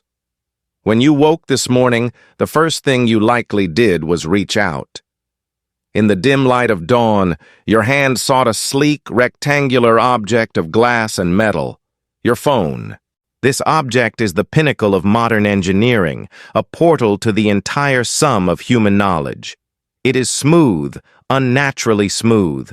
It offers no texture, no grain, no rough bark for the claws to catch. It is a frictionless surface, a slip hazard in the language of the canopy. And yet, you held it. You did not drop it. Your friction ridges, those microscopic mountain ranges forged in the rainforest, pressed against the gorilla glass. The sweat glands, the ancient river of sweat, released a microscopic amount of moisture, just enough to create tackiness, just enough to create the Stone Age grip on a space-age material. And then you performed a ritual that is both mundane and magical. You touched a sensor, you pressed your thumb against a scanner, or perhaps you simply swiped across the screen. In that fraction of a second, the machine read you. It sent a beam of light or an electrical pulse into the valleys of your skin. It mapped the chaos of your womb time. It looked for the bifurcation that formed when your mother's heart beat faster during a storm in her second trimester. It looked for the loop that twisted because you sucked your thumb in the amniotic dark. It verified your identity not by your name, not by your password, but by the physical geography of your skin. Unlock. The digital library of the world opened. You used a biological key forged millions of years ago to enter the digital realm. The silent witness that once left smudges on cave walls is now the guardian of your bank account, your memories, your secrets. The function has shifted, violently and completely, but the biology remains ancient.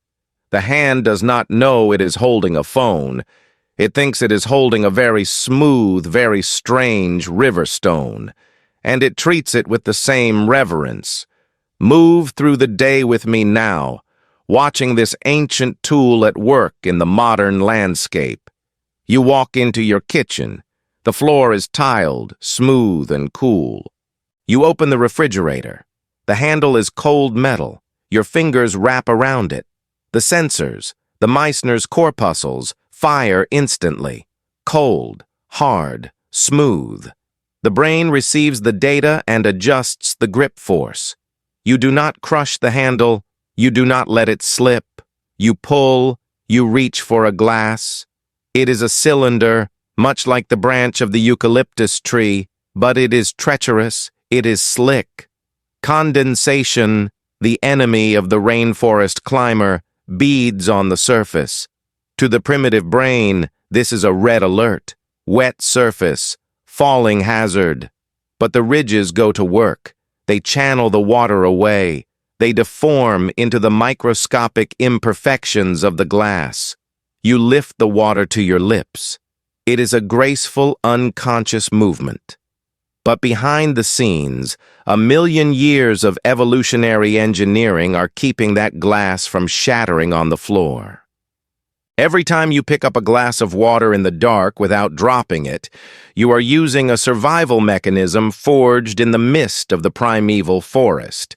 You are channeling the ghost of the lemur-like ancestor who learned the hard way that a slip meant death. You dress for the day.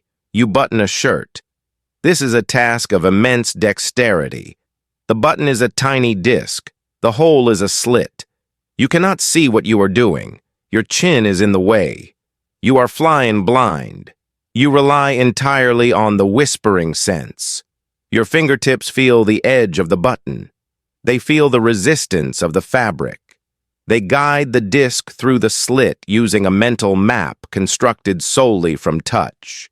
This is the grooming instinct repurposed. The same sensitivity that allowed our ancestors to pick a single louse from the fur of a mate is now used to navigate the intricate fasteners of modern clothing.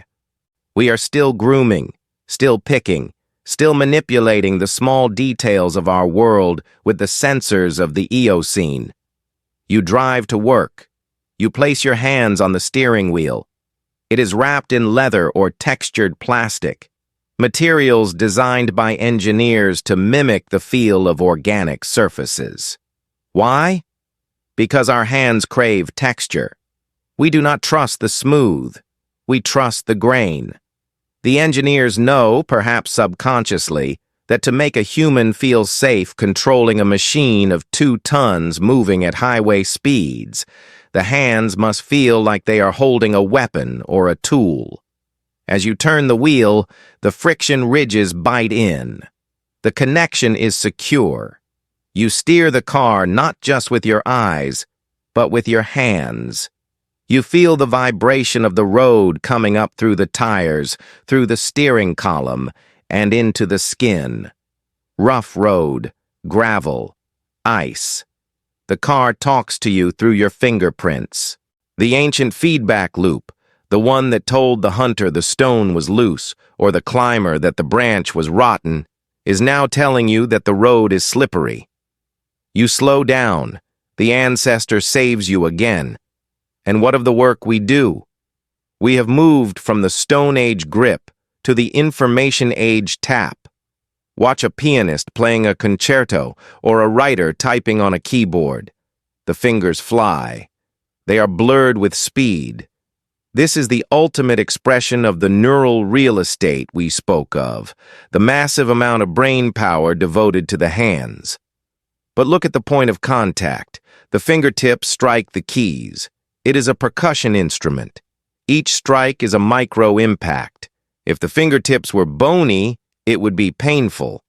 If they were fleshy but smooth, they would slide off the keys. But the ridges provide the traction for the strike, and the fatty pads beneath them, the remnants of the volar pads, provide the cushion. We are drumming on the world. We are sending our thoughts out through our fingers.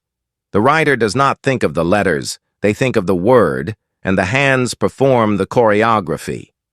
The connection between the thought and the screen is mediated by the friction ridge. We are still napping the world, striking it to release meaning, just as the ancestor struck the flint to release the blade. The product has changed, from arrowheads to emails, but the motion is haunted by the ghosts of the riverbed. But it is in the quiet moments of the modern life that the vestige of sensitivity truly shines. We live in a world of synthetic materials, plastics, polyesters, nylons. These are materials that never existed in nature. They are alien to our biology, and yet we navigate them. We judge them, walk through a store, watch people shopping for clothes. They do not just look, they reach out. They run their hands over the rack. Rough, scratchy, cheap, or soft, silky, warm. Every time you feel the difference between silk and wool, you are conducting a microscopic survey. You are determining the quality of the fiber. This behavior is vestigial. You are not looking for a warm pelt to survive the Ice Age winter. You are not checking a fruit for ripeness. You are likely just buying a scarf.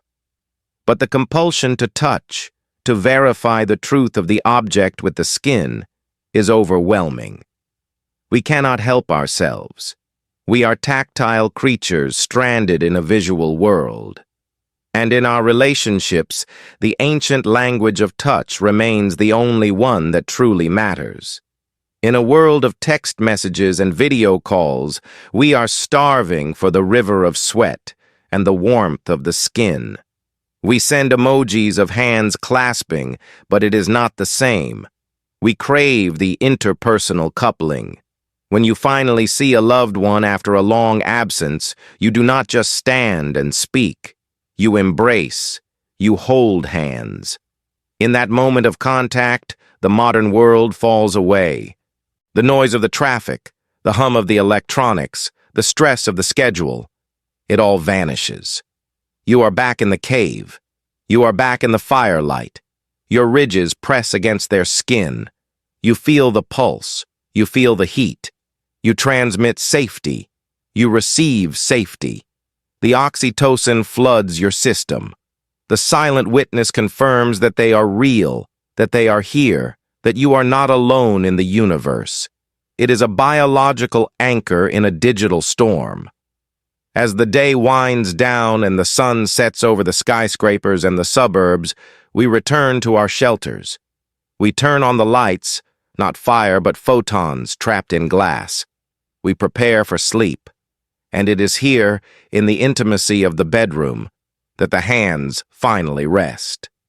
This is the moment of the unchanging map.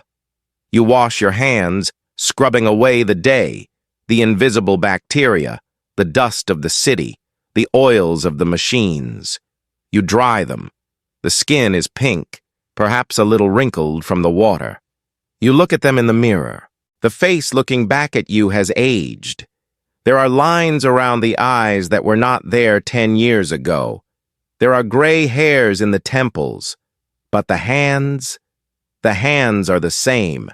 The whorl on the thumb is the same whorl that pressed against the glass of the nursery window. It is the same whorl that held the pencil on the first day of school. It is the same whorl that will hold the hand of your grandchild. It is a comfort, this stability. In a life of constant change, where jobs change, addresses change, and bodies change, the fingerprint remains a fixed star. It is a promise that you are still you. Now you climb into bed. The lights are extinguished. The room is dark. The visual world, the world of screens, of signs, of colors, disappears. You are blind again, just like the ancestor in the Eocene night. But you are not lost. Your hands take over. You reach out to pull the blanket up. You feel the texture of the sheets, cotton, cool and crisp, or flannel, soft and fuzzy. The ridges read the fabric. You smooth the pillow.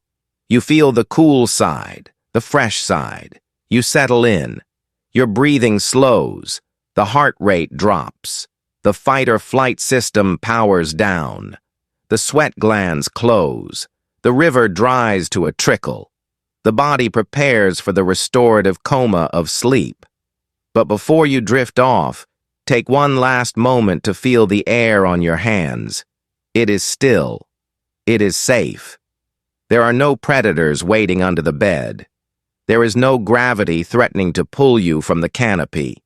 The wind is not howling through the cracks in the cave wall. You are the beneficiary of 4 billion years of struggle. You are the end point of a lineage that survived the asteroid, the ice, the drought, and the flood. And you carry the proof of that survival on the tips of your fingers. Imagine, as you lie there, that you can feel the phantom sensations of your history. Feel the ghost of the rough bark of the ironwood tree, the first thing your order ever gripped. Feel the slick, wet moss of the rainforest. Feel the cold, hard surface of the river stone, the weight of the potential tool. Feel the heat of the first fire, warming the palms on a night like this, 1,000,000 years ago. You are held by the same design that held your ancestors safe. The friction ridge is a silent, swirling promise. It promises that you are human. It promises that you are unique, that in all the vast, expanding universe, with its billions of galaxies and trillions of stars, there has never been another being with your touch, and there never will be again. You are a singular event, and it promises that you are connected. You are not an isolated consciousness floating in a dark room. You are part of the great braided river of life. You are connected to the koala sleeping in the eucalyptus. You are connected to the potter in Babylon. You are connected to the hunter on the ice. You are connected to the mother in the cave. They are all there, written in the code of your skin. They are holding your hand as you sleep. Let the hands relax now. Let the fingers curl naturally, returning to the resting position of the primate paw. Let the tension drain from the arms, the shoulders, the neck. The grip is released. The work is done. The stone is put down. The tool is set aside. The friction is no longer needed. You are not falling. You are supported. You are grounded. Drift now. Drift away from the modern world, away from the screens and the lights. Drift back into the deep velvet silence of your own biology. The ridges are watching. The sensors are dimming. The map remains. Sleep. Sleep in the knowledge of your ancient, enduring, and beautiful design. Good night.